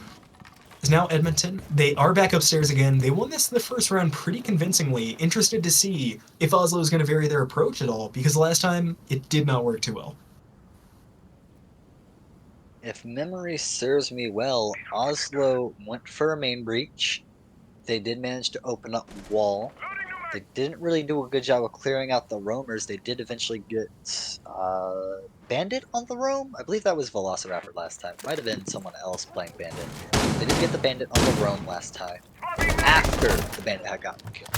You really need to clear out this one roamer who's playing, it looks like near actually being coward, and then you can take control below, moving up from this spot, and you can really get to work. That roamer, this time, is a Valkyrie. Playing in the back, using their teammates to gather intel for them with their gadget, and then taking aggressive gunfights. Already some fireworks early on. 2 members drop here from Oslo. Now it's a 5v3 in favor of Edmonton. Are they going to make the same mistakes as last time? or is patience going to win out? Will they take this round? Gridlock moving up the stairs, up the hallway pretty quick. Might find a kill, indeed they do. Wolfex finds Meat Slapper on that deployable shield. Oh, gets spotted by the cam, looks away, and it's going to be a clothesline there from Finding Loud. Great aim from the Wamai, and they are closing in. They know where the last two are. They're going to find a lot of damage on it. Two of them. ISO reloads both so low. ISO able to take out Whiskas. Now the members are going to start to swing. Wamai finds a shot. It's a triple for Finding Loud. Can they get the quadra? Josefinka left on the stairs, boxed in. He's just a member who's going to get the kill, and it looks like it's going to be the Wamai. Finding Loud finds the last one. Oh, Kill just with going to wait it out. Oh, dude, the frisbee to the dome should have been it. Not too much disrespect, just a little like, haha, I got you. And then yeah, finish them off fair and square. No need to have more bad manners than you already did by doing very well that round. You know, kind of actually just getting really aggressive, not respecting Oslo at all. They walked straight through the thermite breach and started taking gunfights. And sure, you could say, oh, they were up people count, they could throw a body away. They were, you know, getting aggressive to try to catch Oslo on the back foot. But the main breach, someone's watching that, right? But no, Edmonton walked right through it, started taking gunfights, and maybe didn't get the kill initially, but they did so much damage that Oslo could not win another gunfight for the rest of the round. So Oslo need to watch their angles they open up more wisely, because angles work both ways, and Edmonton are starting to get Oslo on the back foot here. Attackers need to locate and defuse bombs. And I gotta tell you, I'm questioning Oslo's attacks here a little bit, and it's kind of conflicting, because on one side, they're getting their utility. You know, they're opening their breaches, they're watching their angles, they're really not dying on flanks a whole ton outside of that last round, which was a little rough. But to me it feels, and correct me if I'm wrong here, their attacks are a little one-dimensional. They're not challenging any other angle. It's been, what, 3 full rounds in a row now, where they have attacked from one room at the same time, nobody behind, nobody on other angles, nobody even making noise on the other side of the map. And to me, it just seems like Edmonton is literally able to sit back and say, okay, they're here, and then not move for the rest of the round. I mean, obviously, don't want to pile onto Oslo here, as they have taken a round. They have had great flashes and moments here, but you need to switch it up. You need to add a little bit more dimension into your game if you're going to take it off against this team. And as they don't want to head on to map 3, I'm sure they don't. They want to close it out here in 2, but they're going to need to switch up their attacks to do that. Oregon is actually the one map that I would point to and say, look at this. This is the way to play Siege. You establish 2 points of contact. You push from 2 different angles. Hammer and anvil, as I was talking about in Chalet. You can really push from one angle, have someone set up on, you know, another angle, and really, you know, close the attack in. But Oslo aren't doing that. They're pushing one-dimensionally. That leaves Edmonton with a lot of flexibility, and oh! Okay. Oslo are just going to hop in, and Edmonton's roam game is completely caught off guard. This roam clear is insane from Shadow. Mine taking a little bit to get going, but just when we need to see it, Shadow Flash with a triple kill. And round's not over yet. It still is the defense trying to make this work. They're going to have a lot to do. Bandit, are they going to be able to find the first one? No, they are not for the time being. Mira popped out, means Velociraptor is going to have to fall off that angle. They're getting boxed in, they're getting boxed out, 5v1, 1 member left, and it's a flawless round. Oslo comes screaming back. Edmonton only up by 1, and can Oslo even it up before the side flip? No, certainly not, right? And yeah, that was actually a really good round from Oslo. I mean, that was a brilliant roam clear. That's where they really won it. It wasn't about their execute. That still may be a little bit one-dimensional. But their execute on, well, I say execute, their roam clear, it kind of looked like an execute almost, the way they hopped in all together, very coordinated, and they just took their gunfights together, cleared out these roamers, really solid. I mean, Shadow Flash got all 3 kills, but you could see bullets flying from different directions. Oslo identified Edmonton's play, Attackers need to locate and said, and defuse okay, bombs. let's deal with the roam, and then we can execute on the site. And Edmonton just kept challenging, kept throwing bodies at the problems. Sorry, I want to say Rooney, but it's Azami. Too many A's. the Azami walks back into the big tower, trying to fight the push head on. And Oslo were ready to take that fight. They're not gonna. They've been playing very good fundamental siege. They're not gonna let you just re-aggress onto them without someone watching. Fortified wall. Absolutely, and I'm going to be really interested to see what Edmonton does here to switch it up. Because the first time they played Bunks here, they did a really good job. It was a very convincing round win. And of course, that last time, it wasn't great. But with that being said, if they didn't literally lose 3 people in the first minute, could have been completely different. They have a site set up that's very, very difficult to crack. So if they're able to keep their members alive for long enough, if they have more angles, they can start to push and challenge from. It could be a different story. Normally, I don't like seeing teams do the exact same thing when they lose a round, but here, they just never had a chance to get off the ground. I really don't hate it, so we're going to have to see what adjustments they make to make sure their players stay alive. Starting off, Shadow Flash. Not made an entry yet, taking a little bit more time, and the Vigil 2 should disrupt any drones. This time I'm going to be going in from a different angle, going to run into somebody right away though, who's going to be ready for it. Vigil is, can they find the shots? No, they cannot. Both members know somebody else is there. Shadow Flash might look to leave the building, and already Edmonton doing a good job wasting more time. Jackal's actually going to get some utility here by scanning the footprints of Vigil. I don't believe Vigil can deny Jackal like Javiera can, but it doesn't matter. That's one way to do it, by just shooting the Jackal in the head. That'll get rid of the pinks for sure. And I'm actually very surprised this roam clear not going the same way it did last time. In fact, Edmonton are meeting these players at the door and not allowing them to gain any control of the map. What we needed to see from Edmonton here, bouncing back in a big way. They do lose one. It's going to be a big member there, finding Louds, leading the team in kill, or tied for the team lead in kills there. Of course, with the Vigil. But now it's still 4v3. Make it a 3v3 as a Vigil falls as well. 12 kills taken off the board now. But the health bars, about similar when you add them all up. Now it all comes down to time. They have 1 minute and 12 to work with. But no hard breach here outside of the buck. Those hard breach charges might be difficult to place correctly. But I'm looking at the Capitao. Reloads can absolutely disrupt the member on the shield here, unless those Womidis are dealt with. Pastrana might be in some trouble soon. Possibly, but with 50 seconds, it's a lot of utility to clear out. Oslo do have time. They don't need to rush it quite yet. But they need to deal with Whiskas, they need to deal with these crossfires, because Edmonton are set up, of course, that Oslo have been so consistent in doing, and they're going to deny it right here, 1 by 1, unless Sock can get a bunch of kills. The Buck now in a tough position, 1 HP, 1 bullet, spilling the difference between death. Mira's going to be able to find it, 2 members alive now. ISO trying to push in, 20 seconds left. 1 low health bar, but the pixel peek from Pastrano. Never push off the shield, never back down, never give up. And now Edmonton up 4-2. Going into the side swap, we talked about maybe not the most defender-sided map in the world, so a 4-2. Not a bad split at all from the Elite, and especially after game 1, they got to be happy about that one. 4-2 is definitely where you want to be on Oregon. It does mean that you played your, your primary and your secondary sites fairly well. Edmonton even won one on the tertiary site. So I'm not too shaken up about 4-2 if I'm Edmonton, but you do know that Oslo play great fundamental siege. They can easily guarantee themselves a 4-2 defender split themselves, unless Edmonton can maybe shake up their game plan, throw something that Oslo aren't expecting, because you can't play into Oslo. If you want to win these rounds, you got to find a way to deal with their utility, maybe in ways they aren't expecting, like Thatcher, who isn't always brought out simply because, there's impact EMPs now.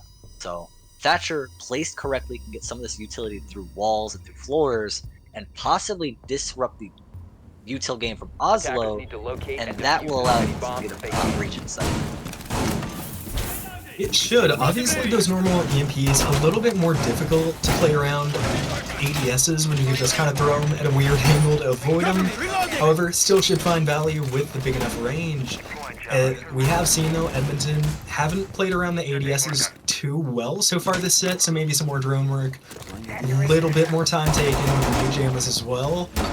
I mean, it just makes me worry a bit. They've been much better this game. They've shown they've improved drastically since map 1. 10 seconds remaining. This is going to be the real test. They only played against Oslo's attack once last time, so we only saw a small showing. You've seen 6 rounds of them failing to crack this setup.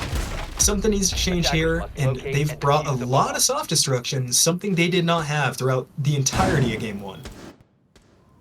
Having a buck and sledge for an upstairs attack is a little bit strange, but I see where it's coming from. Buck can get those angles from below, and Sledge is one of the 5 attackers right now with grenades, meaning you're leveraging 4 grenades against the enemy, and they only have 1 Jaeger. They're not bringing double denial in Jaeger and Wamai. So you can just throw all your grenades at the Jaeger, and it'll eventually clear it. Hopefully you use them a little bit better than that, especially when you have a Thatcher and smoke nades on the Thermite to clear ADSs beforehand. But the amount of utility Edmonton are bringing is something to behold, and as long as they use it right in order to open up these angles and take map control, they're going to put themselves in great positions.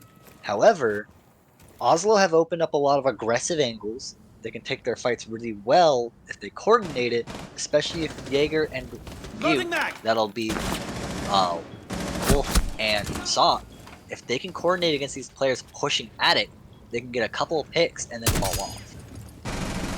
They have already opened up one of the biggest angles with that attic getting opened up so early on. I mean, only 45 in, but already starting to tighten around the defense here. Oslo gonna have to be really careful peeking effects on some lowered HP.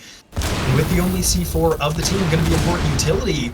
Just like that, Shadow Flash takes out the first member. Impact takes a little bit of HP off Velociraptor. Not enough to be significant though. Now Edmonton, still with a minute 20. Still wondering how they're going to push in. Can't see at the moment if any members are off site. Oh, and one on drone here. If they push out a little bit, they can see the gridlock through the window. Goes the wrong way though, Shadow Flash. Won't find it. And more prone angles from Edmonton. Velociraptor just waiting. Shadow Flash going to go down through the wall though. That's going to be Mate Slapper to take it out from the window. Now Plant going down. This could be dangerous. 1 C4 here from Wolfex. Not gonna go though. It's held in pocket. The diffuser's down. They got a man on the window, and right now they have the win in their pocket. Mute down. HP follows. That's gonna be the Jaeger dropping dead. Now a 2 on 4 from members of Oslo. They're coming up the same stairway. 1 follows. Wolfex still down in a position where reloads cannot pick him up. Is able to get 1 headshot. Knows 1 more is out the window. Can't find the shots. Reticle just dancing around the skull of Meat Slapper. Now they just have to wait 18 seconds. Needs to be on in 12. It won't happen. Velociraptor gets the last kill, and Edmonton Elite have come storming back into this one. Edmonton did a great job of getting to the site to get that plant, and then not trying to make too much space for themselves. Not trying to get crazy, not trying to get too many kills. You saw a player playing passive on Big Window. You saw a player playing passive on the Kids Repel. You saw a player playing passive in Attic, and then a player planting. And that means that when Oslo tried to go for that retake, they didn't have any nitro cells from below. They couldn't get close enough to maybe throw a nitro just straight at him. And they couldn't obviously just walk up and deny the plant.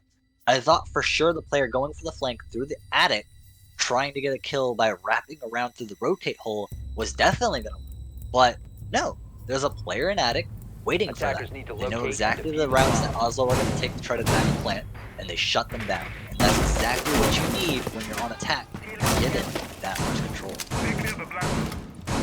Gotta wonder if they were maybe just not making a lot of noise, or if Oslo didn't have a ton of intel, because with the mute playing that corner inside of sight, I mean, they straight up could have denied the plant. Like, all they had to do was turn a doorway, not the one where the window was facing, but the one in the attic, for a C4, and that's diffuser down in the middle of the site, just barely escaping around the win there. Now Edmonton, they only need 2 more to take this win. I've already said though, basement gonna be a tough site to crack. Noticeably though, no mirror here for Oslo. It's gonna make challenging those angles so much more difficult, but they do put a deployable shield in the tunnel. Wonder who's gonna play that. Whoever it is with those 3 ADSs as well and a mute jam are gonna be nearly impossible to push out. Brought 4 nades, but you're going up against a Wamai and a Jaeger. It's going to be tough to crack if you try to do it the conventional way of burning utility and then throwing, an explosive or an ash charge. But there's the other way. Just kill the opponent. Jaeger above gets taken Works. out by Louds real quickly. And sure, you can play the utility game all you want, but if you give away free kills, utility becomes a lot less important in a 3v5 or a 4v5 than it was in 5v5. Difficult to hold a shield when you're not alive, certainly. Gonna make it a lot harder here for the defense. Being down 4v5 early, never something you want to happen. Gonna be interesting how they approach this one now. One of the members you can certainly expect to be sitting on that shield with such a good gun. Gonna have time, though, to readjust. Edmonton, although they do have an early kill, they're really not making a ton of headway into the site. They do have top floor control. There's no more roamers here for Oslo. Getting the hatches open, interesting to see how long they're gonna take before they start to really close in. And the bunker, all but forgotten now from the attack. Which is strange, but it also has read into this. They actually don't have a player playing the position of the bunker. The bunker door's not open, there's no reason to be over there. So they've actually rotated their players deeper into bunker for one. Then they've also put a player watching the main stairs at laundry. And they're holding the entry points that Edmonton are going to want to use.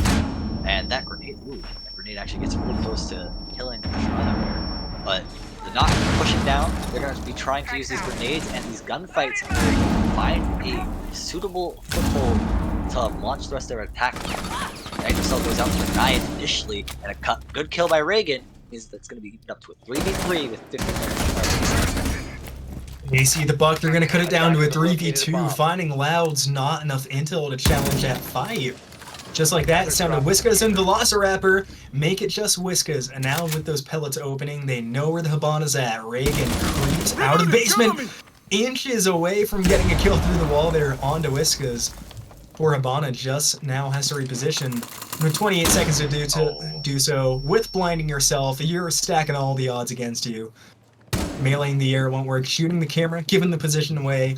Just a matter of time now until Oslo takes this one. And what was once such a promising attack is still not dead. I spoke too soon, or maybe I didn't. Shadow Flash finally gonna find the Habana in the middle of the site.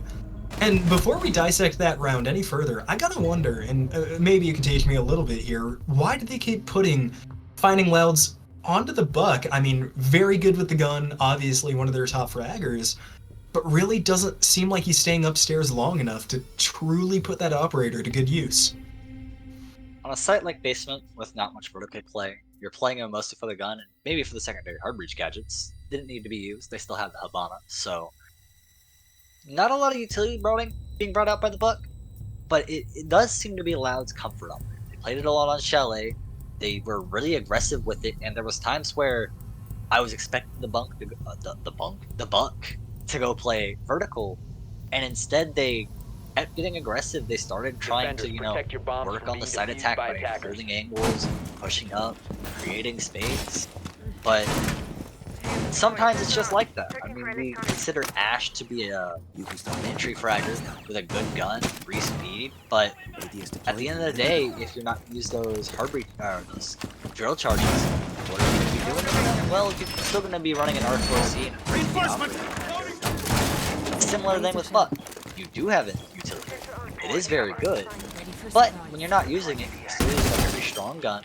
You're comfortable with it. You're going to use that to try to take these fights and win these 50-50s that you really shouldn't be. 5 seconds left. I mean, hard to argue with the 8 kills. Does switch off the buck, though, opting to go with this one. Now, one interaction I'm not entirely sure about. I'm pretty sure, and correct me if I'm wrong, Celise can see knock when she's using the help presence reduction. So obviously seeing that on the wristband means it's going to be difficult for finding Louds to really go undetected here. If you hide from cameras, you're not hiding from Shadow Flash, and there are a few different members here from Oslo. They do have a Thorn this time, they do have a Celeste. So I don't think Edmonton's going to get off that same sneaky plant as he did last time. And that's not a good way to open it up. Meat Slapper, the top frag, gonna fall there from Reagan. 9 kills, won't push that to 10 with this round. Oh, Castle looking for another. Castle, gonna find it, barely finding Loud, still has 1 HP, and make it none HP. Reagan with a second. Castle, bringing too much to handle here on the top floor. That's all Reagan. The is not the gun you want to be taking heads-up gunfights with. It is one of the worst automatic guns in the game, I would say. And yet, Reagan makes it work. That's just how Siege works. If you're good with your gun, the time to kill, it doesn't really matter because, you know, you get those shots in, you drop your opponent before they really have time to react, time to get shots off on you, and that establishes armory control. Something that's going to be very difficult for Edmonton to clear until they do. My bad. I will stop trying to jinx things, but now Edmonton can focus on sight and take this 3v3. It's a fair fight with half the round gone. They definitely are still in it. They got a good amount of utility too. 2 frag grenades in pocket, 4 drones, the exothermic charges, and smokes, and they're going to have to use all of it to crack the rest of this defense. Even in man count, still not completely even in momentum. Now a little bit of damage goes onto Whiskas. Oh, and Velociraptor gonna shut down Shadow Flash. Great timing by the Gridlock in order to stop another kill there. Now swings it in favor of their team. Oslo, with such a strong start, is falling apart at the seams. About to challenge here. There goes Reloads. Reloads gets 1. Loses a lot of HP, but that's going to be Pastrano down. Now all up to Velociraptor and Whiskas. And Veloci's completely gone behind. Wolf doesn't see it. It's all on Reloads. Getting through the site now with a little bit of cover. Is not going to find the Gridlock. Velociraptor should have died, but gets a kill instead. Edmonton Elite now up 6-3. Point 1 away from Game 3. Edmonton are feeling it. Gridlock didn't need to push that deep, but like I just said, they were feeling it. They were getting the kills, dropping the bodies. What's one more to the tally? Well, it's a big ego boost. I believe that was a 4K from Gridlock, just absolutely decimating people there. And considering that they were down 4-3, that's what you need. You need players who can really step up and swing things back into your favor. Velociraptor's been playing Gridlock all game along, and they've been doing a lot of work with it, even when they do make some mistakes on the utility game. But they've been clearing them up. Edmonton have been playing really good on the utility. They've been using the grenades to clear out, you know, bandit charges from below. They've been using to get a couple of kills, I believe, even. So Edmonton are starting to clean it up, and if they can keep this up into the next map, Clubhouse is going to be a burner. It's going to be really exciting to see how that comes down to it. To be fair, if it comes down to it, we've seen stranger things, but Oslo is going to have to pull back 3 in a row here. Once again, going to be using a deployable shield there inside of the trophy room.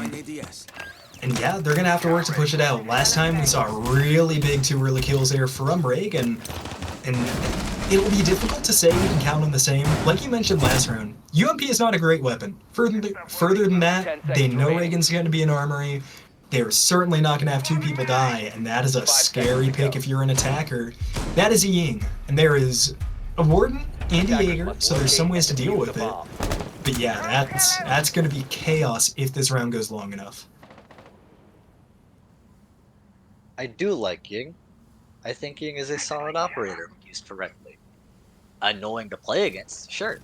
There's a reason why you don't see them in my games. It's because I banned them. I don't like playing against them. But they're a very solid operator. Playing as them, or, you know, being able to use anyone really who has flashbangs and an 80-round gun that you can just hold down trigger.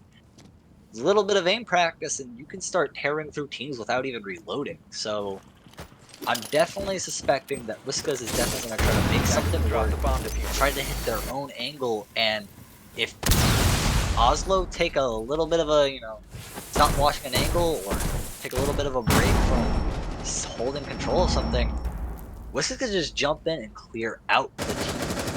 Definitely a lot of potential in that mid. It's going to be interesting. This is looking a lot like the round number 7 attack we saw from Edmonton.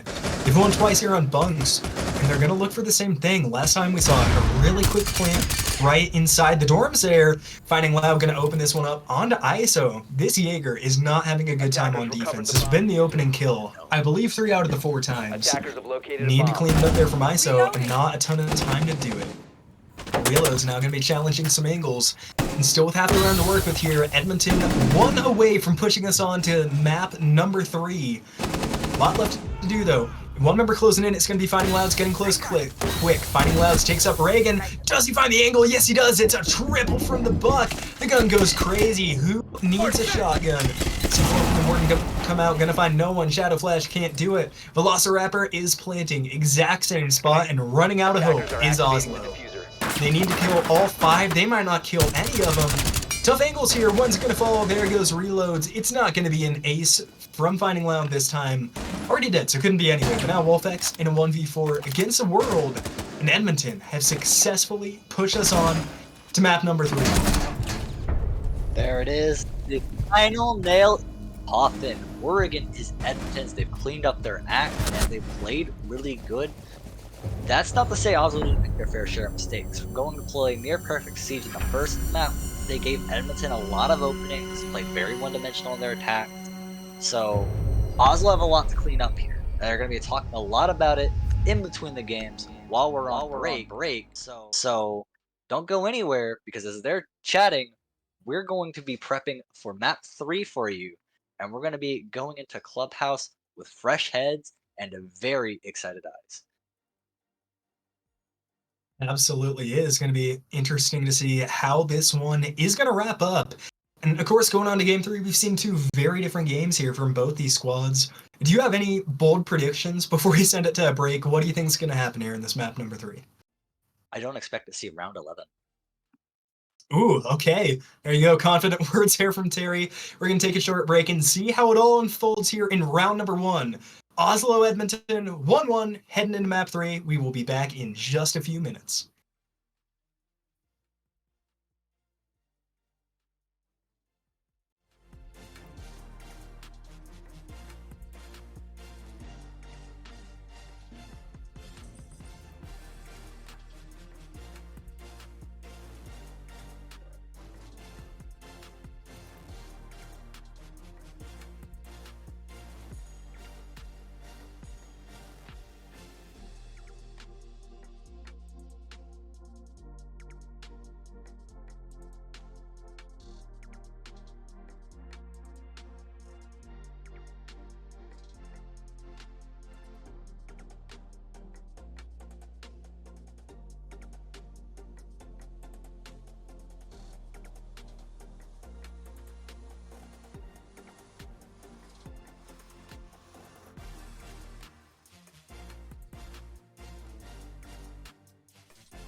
Welcome back. We wanted it when we started, and now we're finally getting it.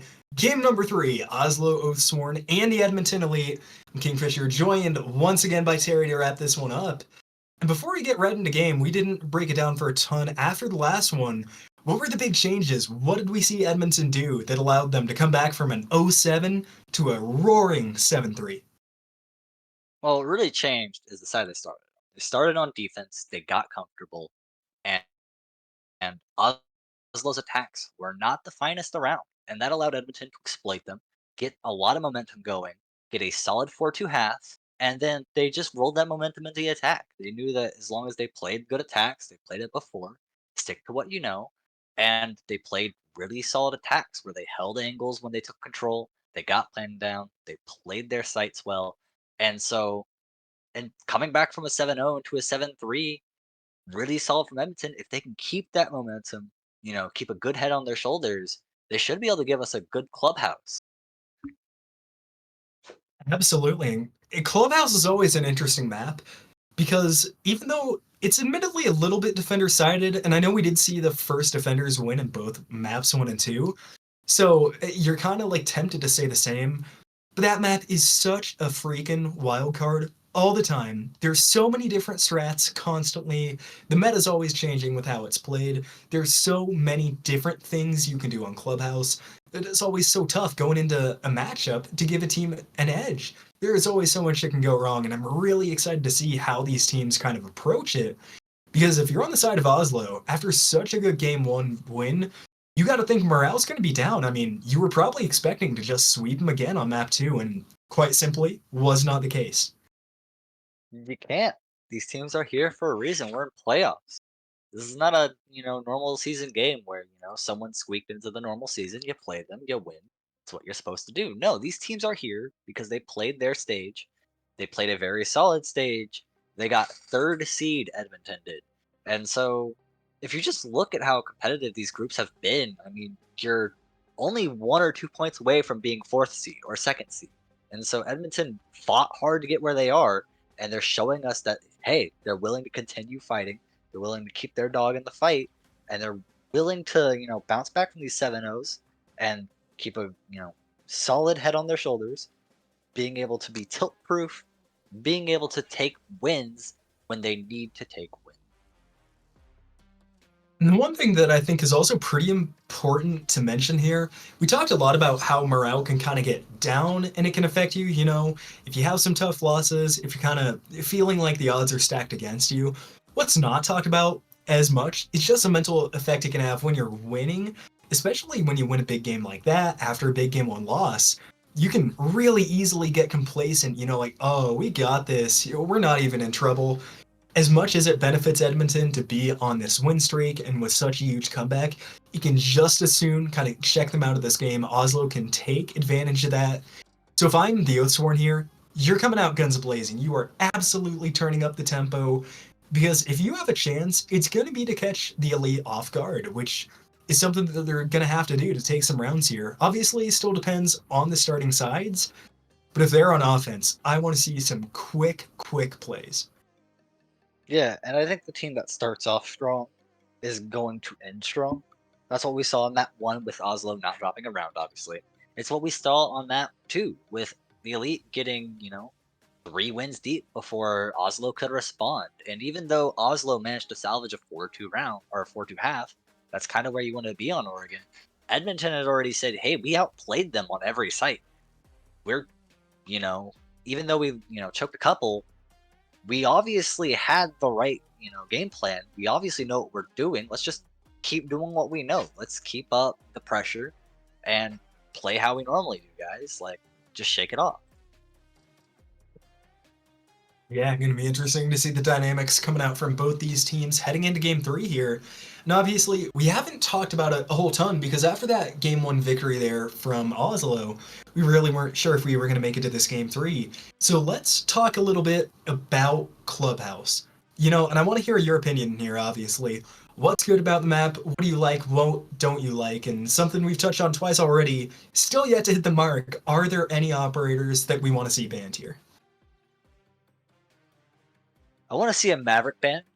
Uh, to answer your last question, I want to see a Maverick ban. I might want to see a Monty ban. We saw that Edmonton were willing to bring out the Monty when things started to not work. They had that operator to fall back on, maybe kind of a pocket strat. Monty can be very good for clearing out garage, and in some cases being very good on the basement in order to get that attack going in church. So a Monty ban from Oathsworn would be a very good target ban. You could obviously ban the Maverick as just a general, very solid operator that makes it hard to control walls. But on the defense, we're going to be seeing a Fenrir. We might be seeing another Solus ban because of how much vertical play can be done on this map. We could be seeing a Pulse ban in the same aspect of, hey, we have to deny that vertical play. Let's just, play Pulse, try to get a free pick through the floor. And to answer what you were talking about on what to expect from this map, I expect to see the same fundamental seeds these two have been playing, but I also expect to see a couple of tricks. We're on the final map. They're going to try to get the one up however they can. And it's going to start right here from minute 1. How are you able to impact this game? Bans are going to come out, and it is going to be the Oathsworn starting on defense. We've already seen the team starting on defense has won twice, but more than that, this is a map you want to defend on. You want to get off the ground rolling, and there's so many different kind of mentalities when it comes to the different team. I've seen 3 out of the 4 sites started first round. There's a ton of different preferences. One preference, though, is to get Osa out of there. Those shields can be annoying. I definitely like that ban from the Oathsworn. It was close. I got a shield. Can I get half credit, coach? Can I get half credit? All right. So let's see if I get full credit for this one. Drum roll, please. No, a ram. I don't hate it. I really like the ram ban here because that allows for good attacks on bar gaming, or not bar gaming, sorry, but bar basement, yeah. When teams, and basement as well. I was talking mostly on the tertiary site. If teams decide to go bar, as some teams do manage to do, ram could be really solid there. And obviously downstairs, everyone knows the impact of vertical control. So getting ram out of there, just denying those vertical controls on the first but basement sites, really good play. Fenrir off the board, not a surprise. It's banned every map. I expect that trend to continue. And Asolius will wrap us up. And I gotta say, I definitely don't hate the ram ban. Although I'd be kind of surprised if we go to bar with those 2 upstairs sites being that playable. It's a little bit odd. Ram, obviously, if bar does get played, would have a huge impact, but only really affecting the bottom floor, not doing anything on the top floors. I think I would like to see, like you said, something like the Maverick, something that if it's unbanned, it'll probably be played. Maybe not since there's a Thatcher, but it's able to have an impact on every single one of those bomb sites, where Ram isn't. But still, we can only talk about it for so long, and we're not going to see the Maverick. It's a Thermite, it's a Thatcher, and more importantly, we're going to start in the basement, not upstairs like we're used to. As a real quick aside, that ram ban we were talking about, bar not seeing a lot of play. The ram could be used to enable bar play. Teams come into these games with strategies, and when you ban an attacker, you ban it for a reason. You want to ban Osa because you don't want to deal with having to peak players who have so much safety behind those bulletproof glass. That's a pretty general ban. There's not any specific strategies you're looking to counter. Ram could be a counter to a counter to your strategy. You have a strategy, but Ram just completely ruins it. Ban Ram. That easy. Obviously, you lose your other attacker ban, but it's a good ban if you want to actually play on that middle floor. And we're going to have to wait to see if they decide to do that on the defense. So Edmonton, though, are going to be attacking the basement. And they're going to be looking at a butt, as to be expected, and a gridlock, as we've seen every round, or almost every round so far. And a Nomad finally escaping the ban phase. Double flank watch by Velociraptor and Whiskas. And I gotta tell you, I'm a little disappointed because Whiskas was hovering the Monty. I wanted to see it. We don't get to see it. It makes me a little sad, but we're gonna get through it. Importantly, they have a scary lineup there for the elite. They have a Bonnet, hatches, open easy. They have 2 flank watches, defenders, get out of here. More than that, they have a Buck, so that entire kitchen floor should be torn open. defenders are not going to have very many places to sit. I'd expect to see them all forced into blue church very early on. That's going to help it out, though. Turtle, first game just now subbing in here for the Oathsworn, making their impact known. That's going to be a meat slapper down early. Luckily, though, no denial tools, so the Thatcher, you don't really need him to make your side execute here. Are we going to see another run out? Oh, we are. Izuguo going to be able to get it. Just swing with the corner, but no! Dies wasn't expecting them by tunnel. Finding Loud gets it. Finding Loud now. Yet again, not going to be going to the vertical play. Just going to be marching straight down the tunnel with the gun. And I know it's a good gun, but especially on this site, we'd love to see those floors get torn open instead of having some tunnel pressure. Turtle is an animal. Not literally. We all know that. Turtle is an animal. Metaphorically. Who plays kitchen? They're just alone in kitchen, no backup. They don't have any, intel to be gathered. They just said, I'm going to put myself in this box. You are trapped in here with me. I am not trapped in here with you. Got a kill for it. Was looking for 2. Turtle is, if they continue to play this aggressive, they can really do a lot of damage to Edmonton. We saw how much time they wasted and getting that free pick on Thatcher. I don't know how much Thatcher would have been impacted this site, but if Turtle can keep doing that throughout these rounds and start getting more and more crucial picks, maybe the Buck or the Habana or maybe the Gridlock, stuff like that is going to really hamper Edmonton's ability to play these late rounds. It's a good thing it's a Goyo too if they do have to die for a pick, because utility's already down. You know what else is down? It's a diffuser. Pastrano's starting to put it down, picks it right back up as Legion closing in. 2 kills now. Finding Loud, able to find 1, but the defense is fighting back. Such a good take from Edmonton, but just as quickly they're forced off-site. Diffuser now dropped in the middle. Velociraptor still in dirt tunnel, still trying to make a play. Legion hiding out by the mirror. Doesn't have any air jabs left, so no way to force out Reagan. Now it's going to be a drop down the hatch. There goes Finding Loud. Reagan trying to find some shots. Won't happen yet. Stuns come out. Doesn't get blinded. Takes down the Buck. Can't take down the Nomad. It's a 2v1. Now they know where Wolfex is. Diffuser now going down. No more impact grenades, but you still have a Kiva barrier. Still a little bit of utility here to play with. And with a member in dirt tunnel, gonna know they're pushed out. If you kill this Gridlock, you can lock out the tunnel. It's still not over here. Half HP, you need to find Whiskas in order to defuse this. Might try for it though. Does have some cover, but now Nomad looks like they're working their way back upstairs, not playing from tunnel. Wolf needs to find a kill quick here. Does find Gridlock. 1 left. It's going to be upstairs. Does Wolf know it? Yes, they do. They're going to board it off. There's no shot from the Nomad. He has to drop. He's going to hear it. Does he get off the diffuser? No, he doesn't in time. Velociraptor. Oh, they didn't hear the drop. Oh, it's tragic for Oslo. So close to taking it, but Edmonton with a smart heads-up play, they get out to a good start. Edmonton, very solid execute. They had the intel, they had the pick, and they went ahead and they got the plant down. So, what really happened there from Oslo? I mean, they had players on site that just didn't put themselves in position to deny the plant in time. And so, Edmonton, when they got their crucial pick, they dropped down, and they managed to find the safe spot, the hole in Oslo's defense, and they managed to exploit it by putting the bomb right there, case on the ground, and Oslo had no choice but to retake. Edmonton, very solid heads-up play there off the back of their utility, and Oslo, they're going to want to shore that up as they're going to run it back, this time with a kite. Defenders, protect your bomb. I feel kind of bad because constantly I find myself just doubting little plays that Edmonton do, because they don't play their attacks very normal. They certainly send operators in some interesting places. I'll do my best not to question it anymore, though, because they have proven me wrong time and time again. And they're going to switch it up a little. This time they are going to be taking a Monty instead of a Nomad. And I like that. Nomad's a good operator. Uses stun grenades pretty well, but not finding a ton of use with the air jab. And having a shield down there in that dirt tunnel, which is where we saw Whiskas play last time, I think is going to be huge. But looking at that team there from Oslo, they do have a Legion, they do have a C4, and they do have impact grenades, so Monty's gonna have to be careful. And again, are you kidding me? Twice in a row now.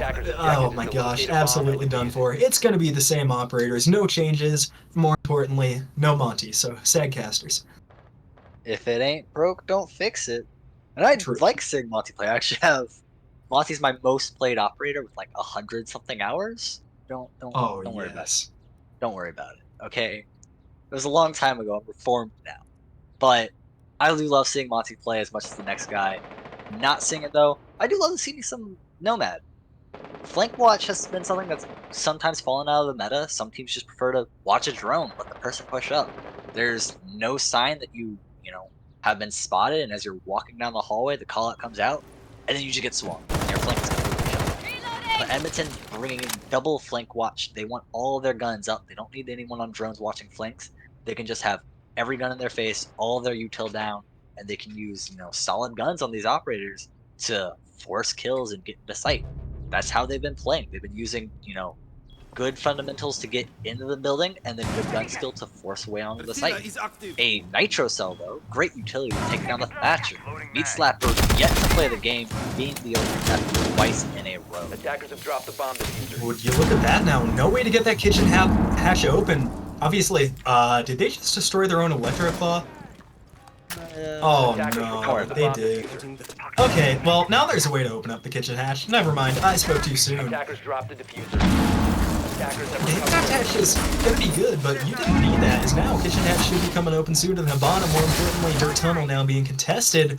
Velociraptor once again, this time on the gridlock, not a Nomad. Speaking of, the Nomad's gonna go down. That's gonna be another kill here for Shadow Flash playing the top floor. We're seeing a much bigger presence upstairs here from Oslo this time around. Oh, and it's going to be another. Reagan can take down Velociraptor inside of the Dirt Tunnel. Two members left, Finding Loud and Pastrano, who both have really good guns all set long. But 5v2, a minute left. You can turtle at this point. If I'm Edmonton, you never want to count yourselves out of it. But I'm already thinking about CCTV cache. How am I going to attack Bomb that site? located by attackers. Roamer still. If Edmonton can either single them out and get those kills, they can make it a manageable 2v2. Or they can attack site, or they can lose their gunfights, and that'll close out the round. Oslo taking it, battling back. Might be wrong.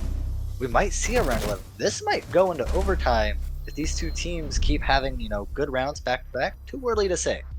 But I do like that Oslo run it back, make the adaptations needed, and win their site. They went from having very little roam game, just one Goyo upstairs, to having a large roam game, and being able to stop Edmonton from just taking control of the building in a minute.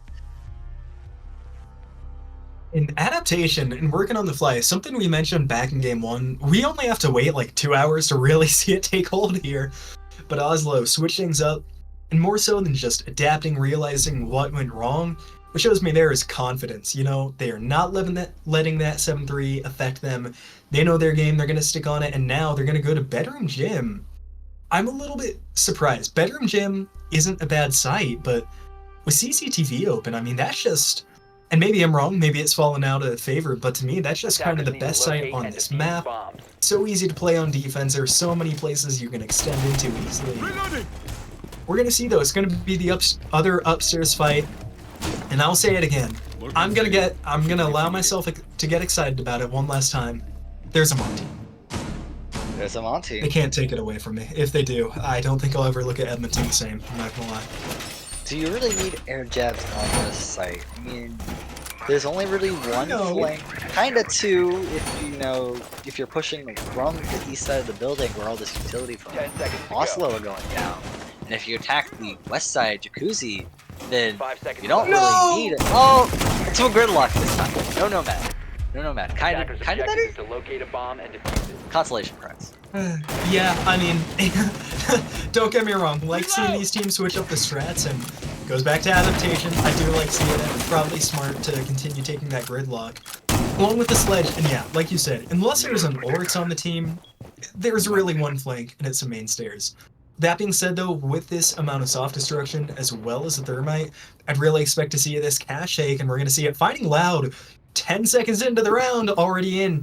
Has a barricade in the way, that's not going to stop him. Sees a member prone, not quite able to get the kill. Wolfx barely escaping alive. And already, Oslo wasn't expecting it. There is already pressure on cache. That wall now going to come open, courtesy of thermite. Wolf's in trouble. Wolf has to get out of there, and will barely. Finding Louds, now they have taken the entire cache, and we are seeing a very early execute here from Edmonton. not enough to just take control. You need to use that control in order to get kills or pressure on the site.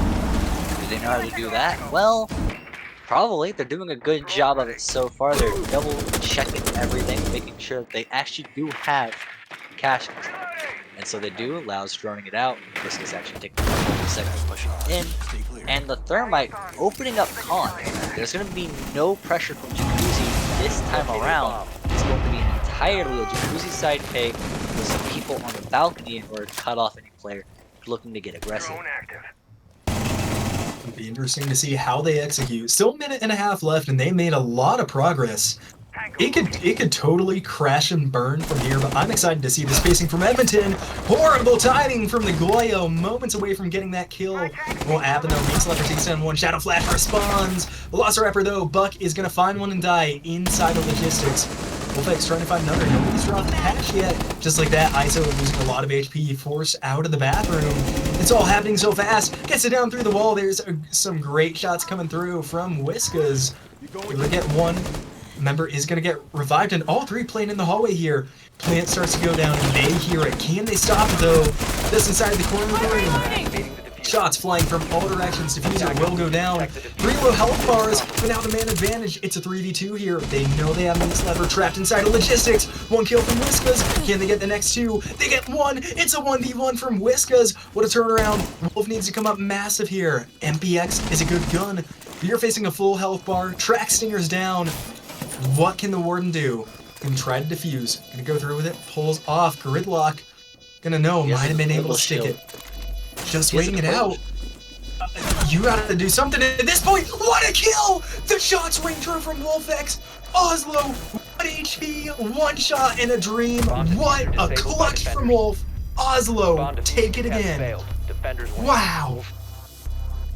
1 HP doesn't matter. Just hit the head. And Wolf shaking his head. He definitely knows what he just did. That was a beautiful shot. I was actually looking, and he had a deployable shield in his pocket still. We saw that earlier this game. He could have actually put the deployable shield down and gone for a defuse in his face. Though, don't know if that would have worked out. Just killing them, the better option, truly. I know I was questioning getting on, off the diffuser the whole time. Wow, what a turnaround though, and what a clutch too. That's going to be huge for Oslo, because now we're going to see their full rotation. Might not be good strategically in the long term if they have to go to OT, showing all their cards, but we are going to go on to CCTV, and more importantly than that, it's a round advantage. It's a lot more even than some maps, but Clubhouse is definitely defender-sided. Now going on to CCTV, if you're Edmonton, help break it down for us a little bit. What went wrong there? That started out so well for that team. Well, they just couldn't hold the post plant. 3v3 in the post plant. They lost a couple of gunfights against low health player members. They held passive angles, sure, and let Oslo come to them, but sometimes it's swing or be swung. They need to hold passive They need to hold passive angles, then let them push up and swing them as they push up. You can't just hold the angle, because they come around the corner and just nail you in the head like we just saw. It doesn't matter what HP the enemy's at. You know, they just swung around, and before you get a bullet off, they hit you. Being able to leverage the low health of Oslo would have been great there, but instead, nope. It's Edmonton to lose that round because they just couldn't hold down the post plant. They took, either slightly too aggressive angles or just played the wrong angles entirely. We're finally gonna see it. I almost feel like he's gonna disconnect as soon as I mention it. But we have a Monty. Whiskas, obviously gonna be pushing Garage Air. Maybe that's what they've been waiting for, just expecting CCTV this whole time.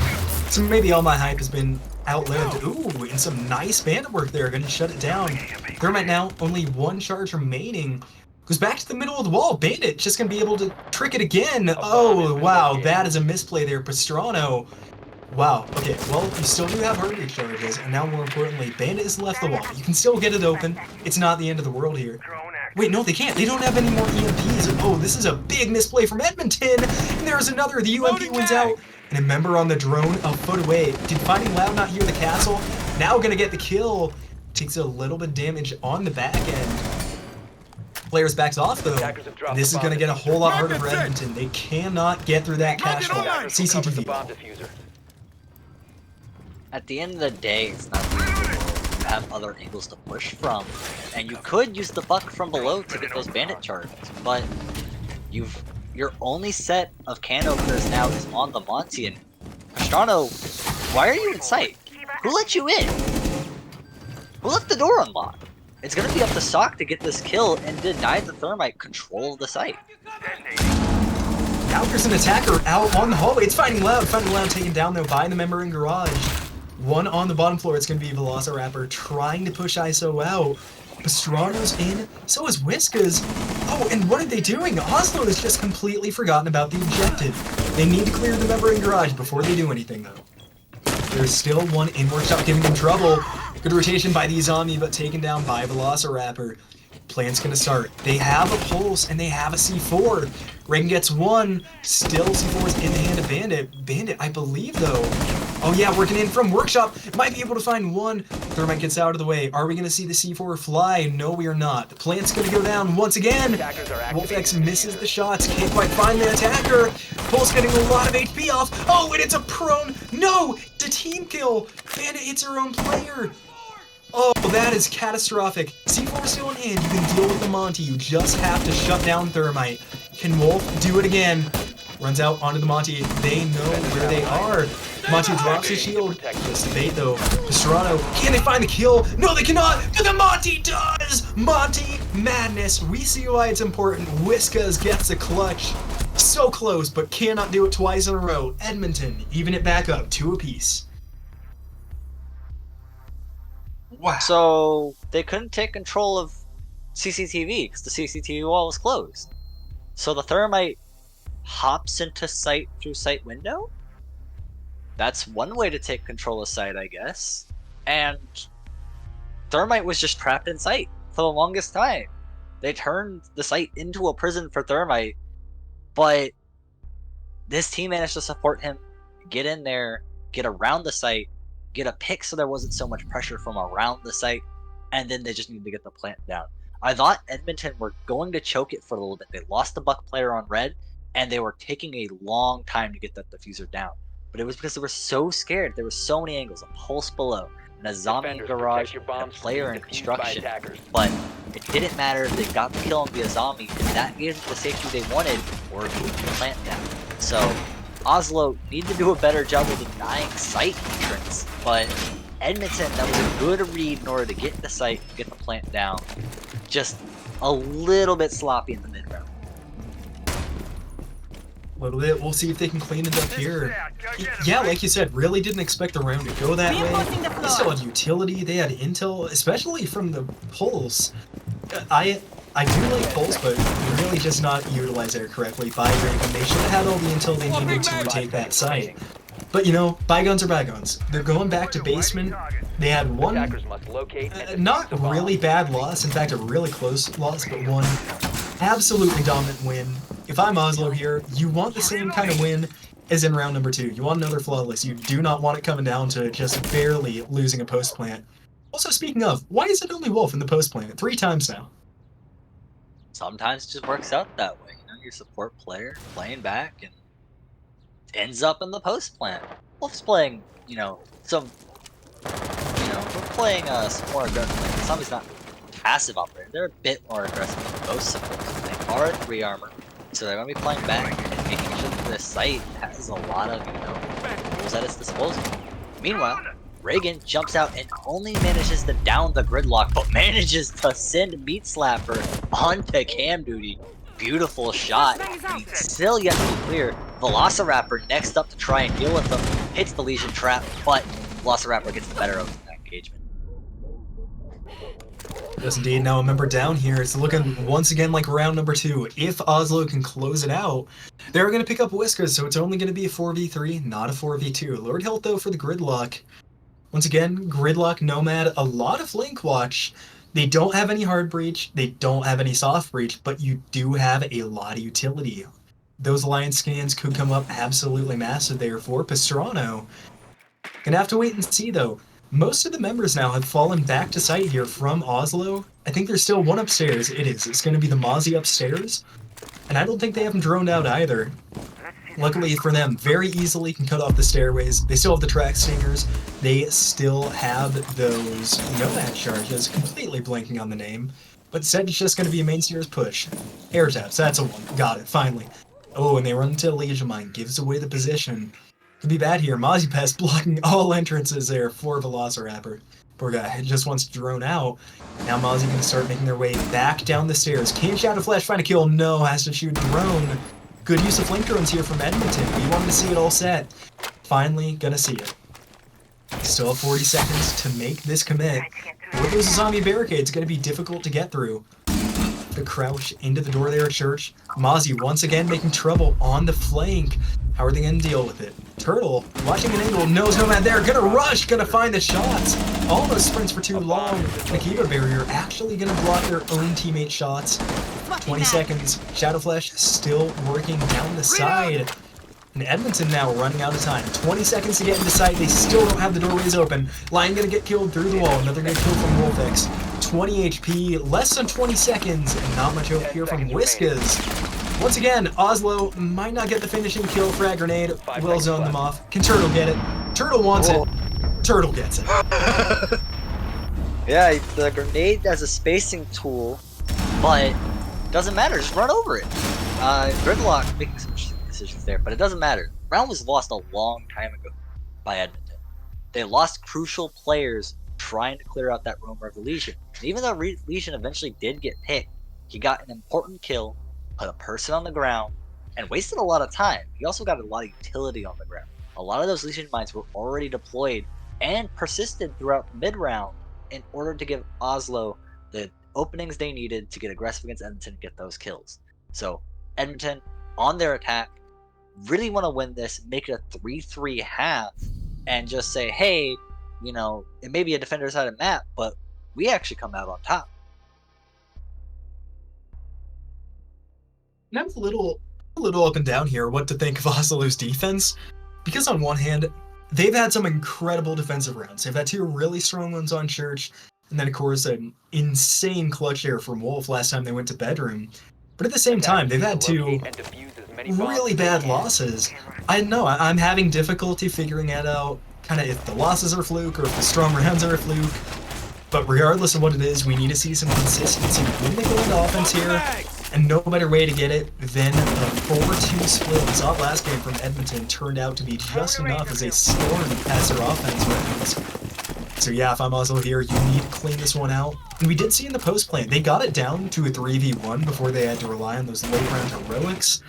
This time though, gotta see stronger presence in CCTV cache. They lost that entire side of the map within, not an exaggeration, 30 seconds. This time they're going to be reinforcing the whole thing with no wall denial. I mean, Thermite's going to come in, start opening things up. Luck's going to come in, use the can openers to open up the angles they want. So I don't think the issue from Oslo last time was opening too much of CCTV up. I think, honestly, they didn't get aggressive enough on the CCTV side. So having 6 reinforcements dedicated to this side of the map seems like a little bit of a misplay, but maybe Oslo are thinking 2 steps ahead. Maybe they've completely reinvented their strategy. I don't remember seeing a Legion on the roam. Oh, that's not a Legion. Not a Legion. Who's downstairs playing on secret like Legion did last time? If I had to guess, it looks like a bulkier player. Is that maybe Reagan or Wolf? I don't know. Whoever it is, can't see him yet. Velociraptor gonna get one. Velociraptor was literally in the bomb site. Okay, we need to see Oslo turtle up. Start getting back to site. It is indeed Wolf playing downstairs as the Valkyrie already used that utility.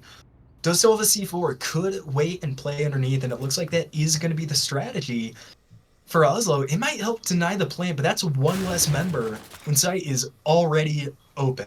Open like crazy. And Edmonton now have time to work with. A minute 40 seconds. It's just a matter of seeing when and where it looks like Workshop and Cash. Yet again, we're going to find entry. Shadow Flash falls to Pastrano. Now on the Buck, they've been finding Louds off of it. And the C4 going to ring out from Wolf. Expect a rotation up from Valkyrie now. We're going to have a full 3-on-4 on this site. Needs to be careful. Keep a barricade helping them out, but finding Louds still outside that jacuzzi wall. It's going to be a 2-tiered push here. Luckily, no one in logistics. One falls, though. Finding Louds cannot find the shots. They know where they are. Can't about get the kill. Peaks at the wrong time. 2v3, though. Turtle's going to die. Effective 1v3. Wolf cannot find the shots on to Finding Loud. Still alive. Deagle going to do it. 2v1. Diffuser going down. Are we going to have some last-second heroics?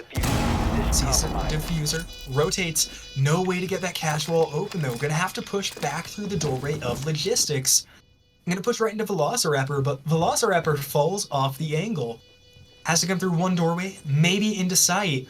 Now Sledge on the roof, rotating to the window, running out of time, running out of options. It's looking like it's going to be a 3v3 split here. Thatcher sees it, Thatcher gets it. Once again, Edmonton taking around in convincing fashion. 3v3 heading into this split, that is not the ending to this half Oslo had in mind. You do not want to rely on those 1v3 clutches, and indeed, it won't work out a second time. Wolf, a strong player, not strong enough to land those consistently. So, yeah, even half. That's where you want to be as Edmonton. You showed up on attack, you did what you needed to do. Now, you're going into your defense very, in the driver's seat, really. It may be evened up, but if you played it 4 times what I'm seeing, yeah, that's, I guess when we load in, we can look at who's been getting those plants down, because those diamond areas right next to the KDA, those are plants. And so we're going to see 4 plants in different locations by Edmonton. Yeah, it's been really spread out too. They did it twice in bedroom, once in CCTV, once in church too. And they won 3 out of those rounds, of course, that insane Warden clutch. The only time they didn't, they've been doing a good job getting those plans down. And when looking, it's been really spread out. Everybody except for Finding Louds has one. That's what you call sharing the love there from Edmonton. However, they are going to start church as well, so maybe seeing a little bit of change of scenery here. The basement becoming the favorite site for defenders. Once again, unlike Oslo, Edmonton is the team to bring this Mira. They have a Thatcher from Wolf, going to be switched off though, probably wisely. Maverick doesn't really do that much on the basement site. Not a good hard breacher at all against hatches. I was looking at the kills since we were just talking about the plans. I was like, well, the kills are right there. But I noticed something. Edmonton are very even across the board, right?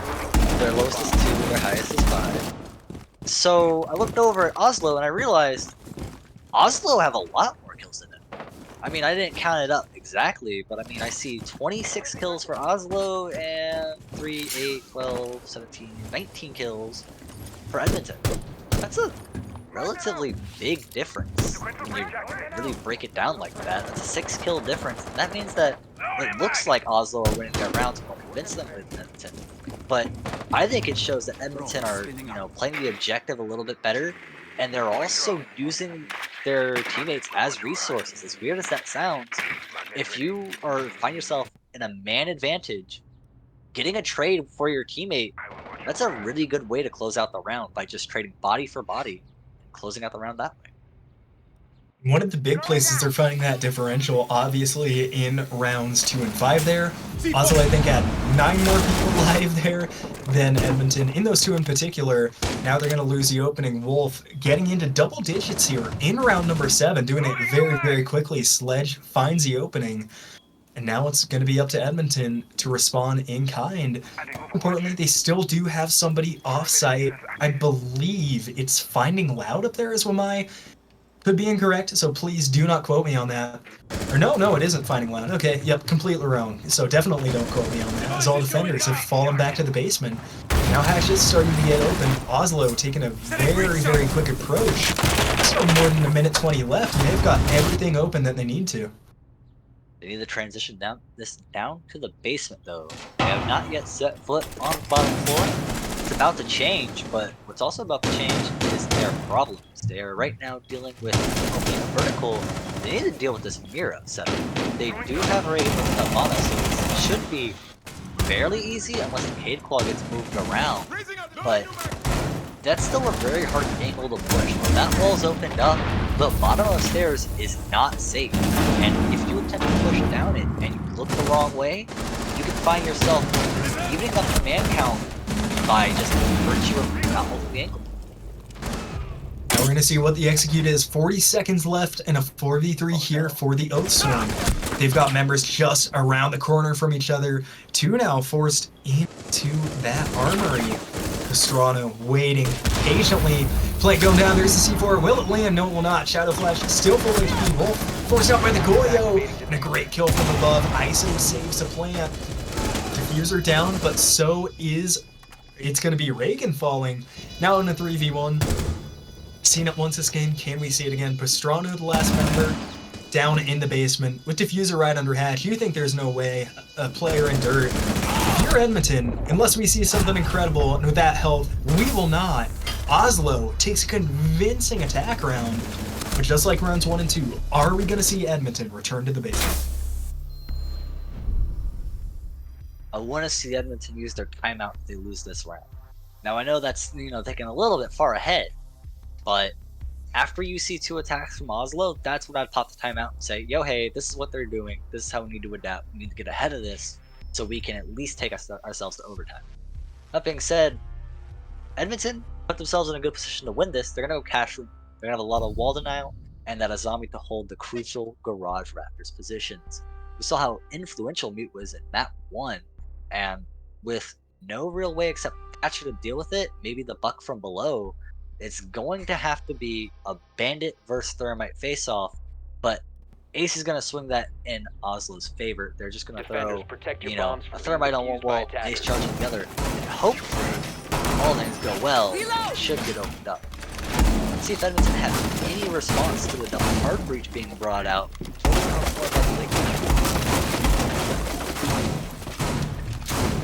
Gonna have to be a big turnaround here for the Elite. Like you said, could maybe see a timeout if they lose this round. Obviously, they'll be in a very pivotal point. Hopefully, they can get their mentals reset before that point. Because if you win this round, it's on to 4-4, and important to note, it's not infinite overtime throughout the entire playoffs. It's only going to be in the finals. So we're not going to see like that fabled G2 Empire 21 round game. Seems like we could as back and forth as it's been.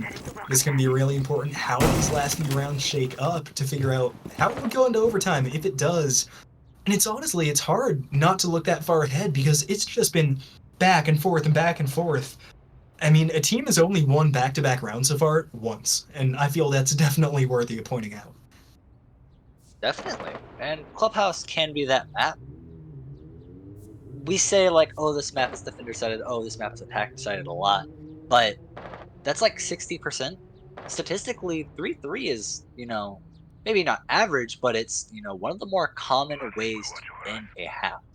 So when we say defender-sided, we're really looking for 4-2s or even 3-3s. But Oslo, they're looking to make this an attacker-favored map, but the way they're just rigged into it, instantly getting a pick, the wall, a minute into the round, and they're already in the driver's seat.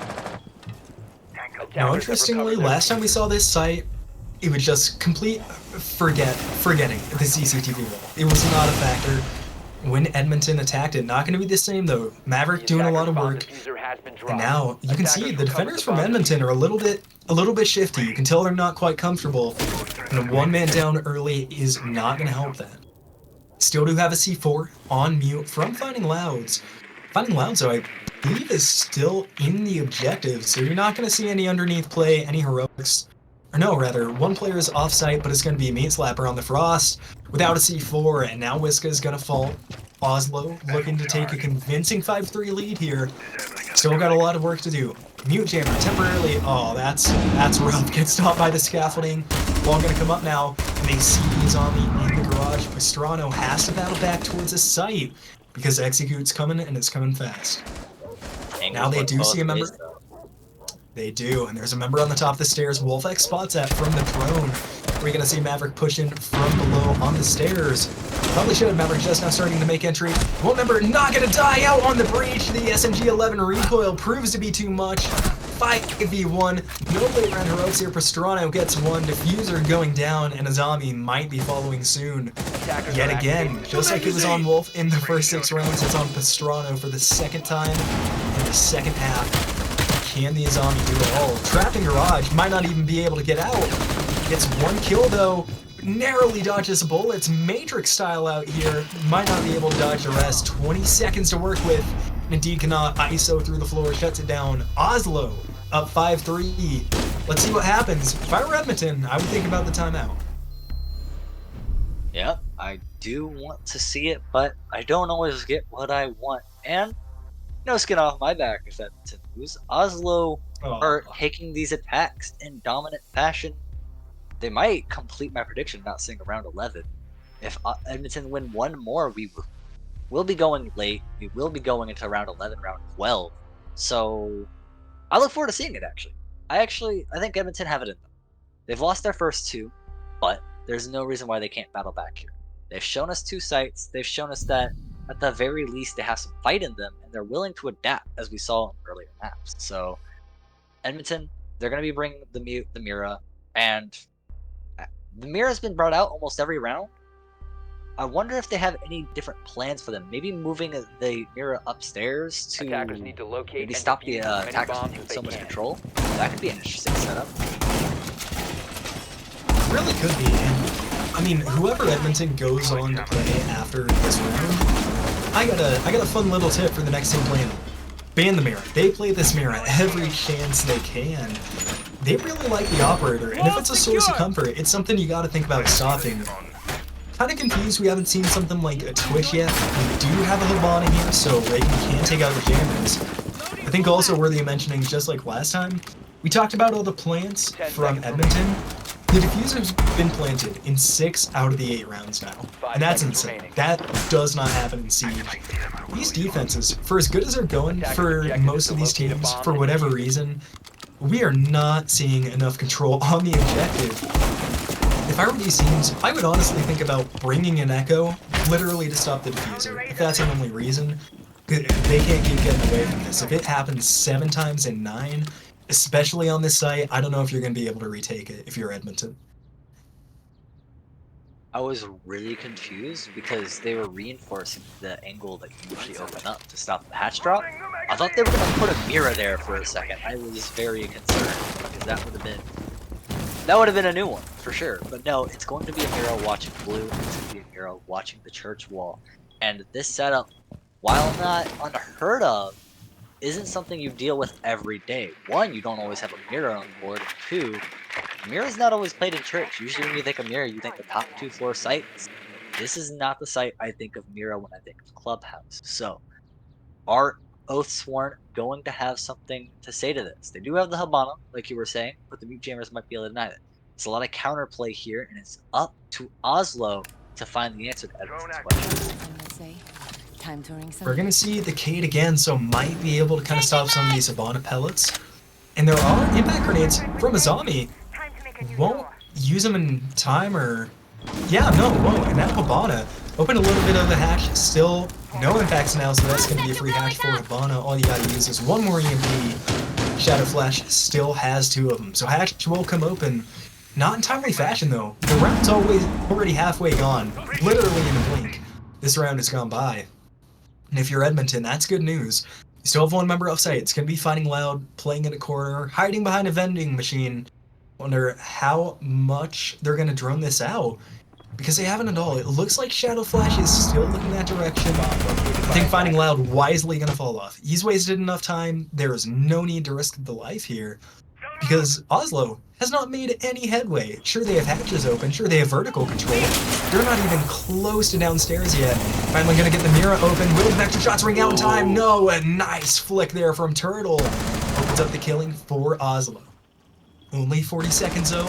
Still a lot to work through. No more Kiva barricades here from Pastrano. Still some Razor Blooms from Finding Loud. There's still utility for the defense. Wisp is in the corner. Doesn't see them. The flash warns. The shotgun won't ring out. Reagan with 1. 3 members alive. 3 rounds under the belt. Edmonton trying to push it to a 4th, but that won't help. 1 member's gonna die. It's Finding Loud. No, not able to kill the player rushing from dirt. Finally gets it. Pastrano yet again. And is it 7? It's 7. Another diffuser down here. Oslo gets it. More importantly, it's upstairs. The defenders are dead. Oslo, match, point, and the diffuser yet again. I mean, you gotta tell me, what does Edmonton have to do to take this one back? They can't give up those kills in the late round. And that was really just due to some unfortunate swings, missing a couple of gunfights. Seems like Edmonton have lost their magic. They can't win their head-up gunfights. So Oslo, you know, once they get in those situations where it's like, okay, we have a lot of control now, we just need to hold them off, they're doing that very well. I mean, Edmonton have to be pushing into this hatch angle that's just a meat grinder, putting them through their paces and just putting them out of their misery. So Edmonton can't allow to get themselves to the point where they have to deny plant or they lose. They have to stop it somewhere before then. They have to either have more roam game or they have to be able to get those late round flanks and stop those entries. And I agree with everything you said. So to me, I'm a little bit confused why they're going to gym, because we've seen time and time again when Edmonton is attacking, it's one-dimensional. You know, you come from one direction, the attack is able to waste a lot of defender ground really quickly. This site is not forgiving at all. If you get pushed off your roam, there's almost no way to take it back. I mean, all the ways back in are very easy to see coming. You know they're going to have a gridlock or a nomad, presumably at least a flank drone. I don't know, it's not a bad site, but if you mess up once on gym bedroom, you're going to lose the round. There is really not a ton you can do to retake it if the attack plays it right, but walk me through it. Let me know your thoughts. What do you think about this site selection here for Edmonton? Theoretically, you know, Edmonton go a different site to win it, and then they go a different site to win it. Their options are bar or to run better.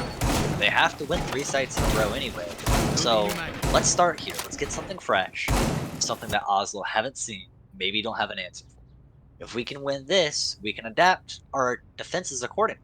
I mean, if what's working in the gym is not working elsewhere. Early aggression, yes sir. That's going to be a trade out of the opening pick, as ISO will manage to pick up the refrag, but this is going to put a hamper on them. There are no more grenades and not another sledge that's going to be able to break through stuff. They do still have a buck, but there's something to be said about losing your best fragger and 2 nades. Absolutely. Luckily, though, they still do have Reagan who's fragging out, and a really good trade there. We haven't seen too many of those this game, but that was instant from ISO. Are they going to be able to spot out Goyo playing on the stairs as a Vector? And it seems they will. Pastrano gets the kill on ISO. I mean, fire rate trumps all, I guess. Now stun grenade's going to come out. Ooh, Thermite running in quick and now going to be in a tough position. Doorway's open, has members on both sides of them. He's going to get that wall open. Goyo canister pop. Turtle with a great shot onto the Goyo. And it was all the distraction. Thermite now going to be opening that wall, and we see a really spread out push from the rest of the members of Oslo here. 1 member on hatch, 1 in the window, and 1 just making their way into cash. Ooh, and an explosion almost going to do the Jaeger in. Can't quite get it to go. Low health, no dock, no Thunderbird, and no way to reclaim it. There's going to drop the castle as Whiskas falls to Reagan. 3v2 here. They still have the mirror alive. They have a C4, and they have the 416. All the tools you need, but 1:10 is not working against them. Luckily, only 2 drones left. They only have intel coming from Reagan here. The only one with drones, Ace sitting in logistics, has too valuable of an angle to fall off. And there's a damage. No drones, can't see Finding Loud. Now hiding behind the bed. Shadow Flash doesn't get the angle. They have to know where these defenders are going to be playing. C4 being prepped, not thrown from Meat Slapper. Oh, they're both so close to the reticle here. Jaeger made it all the way into Jim. Gonna close the mirror, walks into the line of fire. Meat Slapper with an almost costly mistake. Shadow Flash takes damage. that's going to be the Selma charge. Try and get that wall open. Both defenders have repositioned. This Jaeger is all over the map. Can they find the kill when they need it the most? Shots ring through, will not be successful. And it's going to be a 2v1. Meat Sniper falls. It's all on Fighting Loud. The top fragger of the league needs to keep the team's hope alive here. 15 seconds, not much time for an execute. The diffuser is going to go down. Knows where it is, sees a member peek, but it's going to be Reagan to close it out. No round 11, no comeback, and Oslo Oathsworn move on to round 2 of the playoffs. Very solid performance by Oslo. So, Edmonton, like we were talking about at the very beginning, they're going to be having to deal with the lower bracket run. And it's unlikely they're going to be able to come back. Yes, it's possible, and I believe it. They showed us flashes of brilliance here. But they're going to have to go through San Diego Rush. They're going to have to go through losers brackets rounds 2, 3, 4, 5, 6, and then they can play the finals. You need to win 7 best of 3s in a row. Am I counting that right? 1, 2, 3. There's no way I'm counting that right. 1, 2, 3, 4, 5. Yeah. 7 games before they can make it back into that finals. That's going to be a tough run. But we've seen crazier before. Oslo, they started off strong and they managed to end it strong, going flawless on their attacks. It was a really nice attack there. I also want to point out, if Reagan wasn't selfish and got the kill, would have been 8 out of the 10 rounds with the defuse. Would have been cool to see. But I mean, if you're an Oslo fan, you're just happy you got the win. Especially after a turbulent game 2. Really weren't sure if they were going to be able to come back. And for both the teams moving on, obviously Oslo going to be taking on Las Vegas Sevens in the next round. They're going to have their work cut out for them. But Edmonton, like you said, they need to win 7 best of 3s to get back into the final. And it'd be so hard to count them out. They showed so much fight in this individual best of 3, really battling back after a bad game 1, taking it convincingly game 2, and with a strong attack of their own. Certainly not up to Oslo's caliber, but so many good flashes. I definitely do not think this is the last we see of Edmonton in these playoffs. Definitely not. They have to take it one game at a time, though. They lost this one, reset, San Diego Rush next. But for Oslo, Las Vegas Sevens, a first seed team. You kind of, dropped the ball a little bit with Edmonton. You started off very strong, but you got a little bit loose in the middle there. Las Vegas Sevens is not going to give you those chances to play not your best seed. You're going to have to be at the top of your game if you want to advance in the upper bracket. So, with that all being said, I think we're all done here. We have a lot more playoffs to go. No, we have an interview? Not quite. Yeah. I'm new here. That's cool. You're good. Getting a little bit ahead of ourselves. But yes, we will have an interview before we all have to hop off here. And still waiting to see who it is. And it looks like it's going to be Turtle just subbing in for that last game, but is going to be joining us here in the booth as soon as they get unmuted. But Turtle, I mean, first off, you got to tell us, off the back of that win, back and forth, but moving on, staying in the upper bracket here in the playoffs, how good does that feel?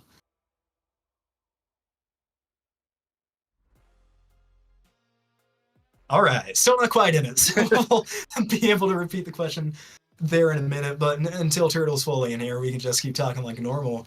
And looking ahead, if you're playing one of these two teams, and we'll focus on Oslo for the time being, because they're the ones that won that. If you're Las Vegas looking at this game, what do you have to do in order to slow this team down? Because they're looking just absolutely firing on all cylinders. Don't take them to Chalet, apparently. Let's start with that one. Oslo, that was scary, yeah. Oslo's Chalet defense was so good. Like, I just called it Fundamental Siege, but Fundamental Siege is played perfectly is where you want to be. There's a reason why it's the fundamentals, You play the solid standard stuff, and you get the standard result, which in that case is, Chalet being a defender side of the map, you're going to get those, 4-2, 5-1 halves sometimes. And in that case, they played so well, they got a 6-0. So, don't take Oslo to Chalet. It may be the most played map in the league, but, adventure out. Find bigger horizons. Speaking of bigger horizons, we're gonna be able to talk to the team captain, Turtle, finally loading in here. So I'll go back to my first question. Don't know if you heard it, but I mean, after an up and down game, but after all, first game in the playoffs, being able to come out, show out, and able to get that round one win, staying in the upper bracket, how does that feel for y'all? Good. I mean, short, sweet, to the point. Can't really argue that. But getting a little bit more into the nitty gritty of the match, obviously, you all had a great win in game number one, 7-0. Really never looked like a second for you were in trouble. So going into match two, then obviously falling 7-3, did that mess with the mentals a bit? Or I guess just kind of what was the effect from going to such a dominant win to maybe stumbling a little bit and losing that really important game two? No. I mean, in a few words, doesn't need to use many more than that, though, of course. Always like to see a confident team. And then with your attack, obviously, on Clubhouse, it looked really dominant. Is there anything specifically you all prepared for that map? Or do you think just bringing a new member in, having refreshed mindsets, just allowed you to take that one? Because obviously, outside of Chalet, where you only played one, that was one of the best attacking rounds we've seen, for my money, the entire season. Yes. Okay. I'm gonna speak more on this. I mean, we work our butts off almost. I don't know, every single day. Every single day we run like about a good few maps. A lot of maps actually, and I feel like with what we worked on and all that, and with each of our teammates' trust, we're able to get the job done. Like I say, I really trust these guys. I'm just really glad to be a part of something special right here. And if one of us goes down, and one of us will take each other's place and do a sub in, and we all trust each other on that end, and that's really what that matters in the day. So yeah. You were talking Yeah, I about. mean, Oh, sorry. oh, so sorry. I'll do my last one here, then I'll pass it off to you. But obviously, seeing that preparation y'all put in really paid off here. And of course, with the next round, you're playing what's regarded by many as one of the number one teams in this league in the Las Vegas Sevens. Are you putting any special prep into that game? You think it's going to be tougher, or just business as usual?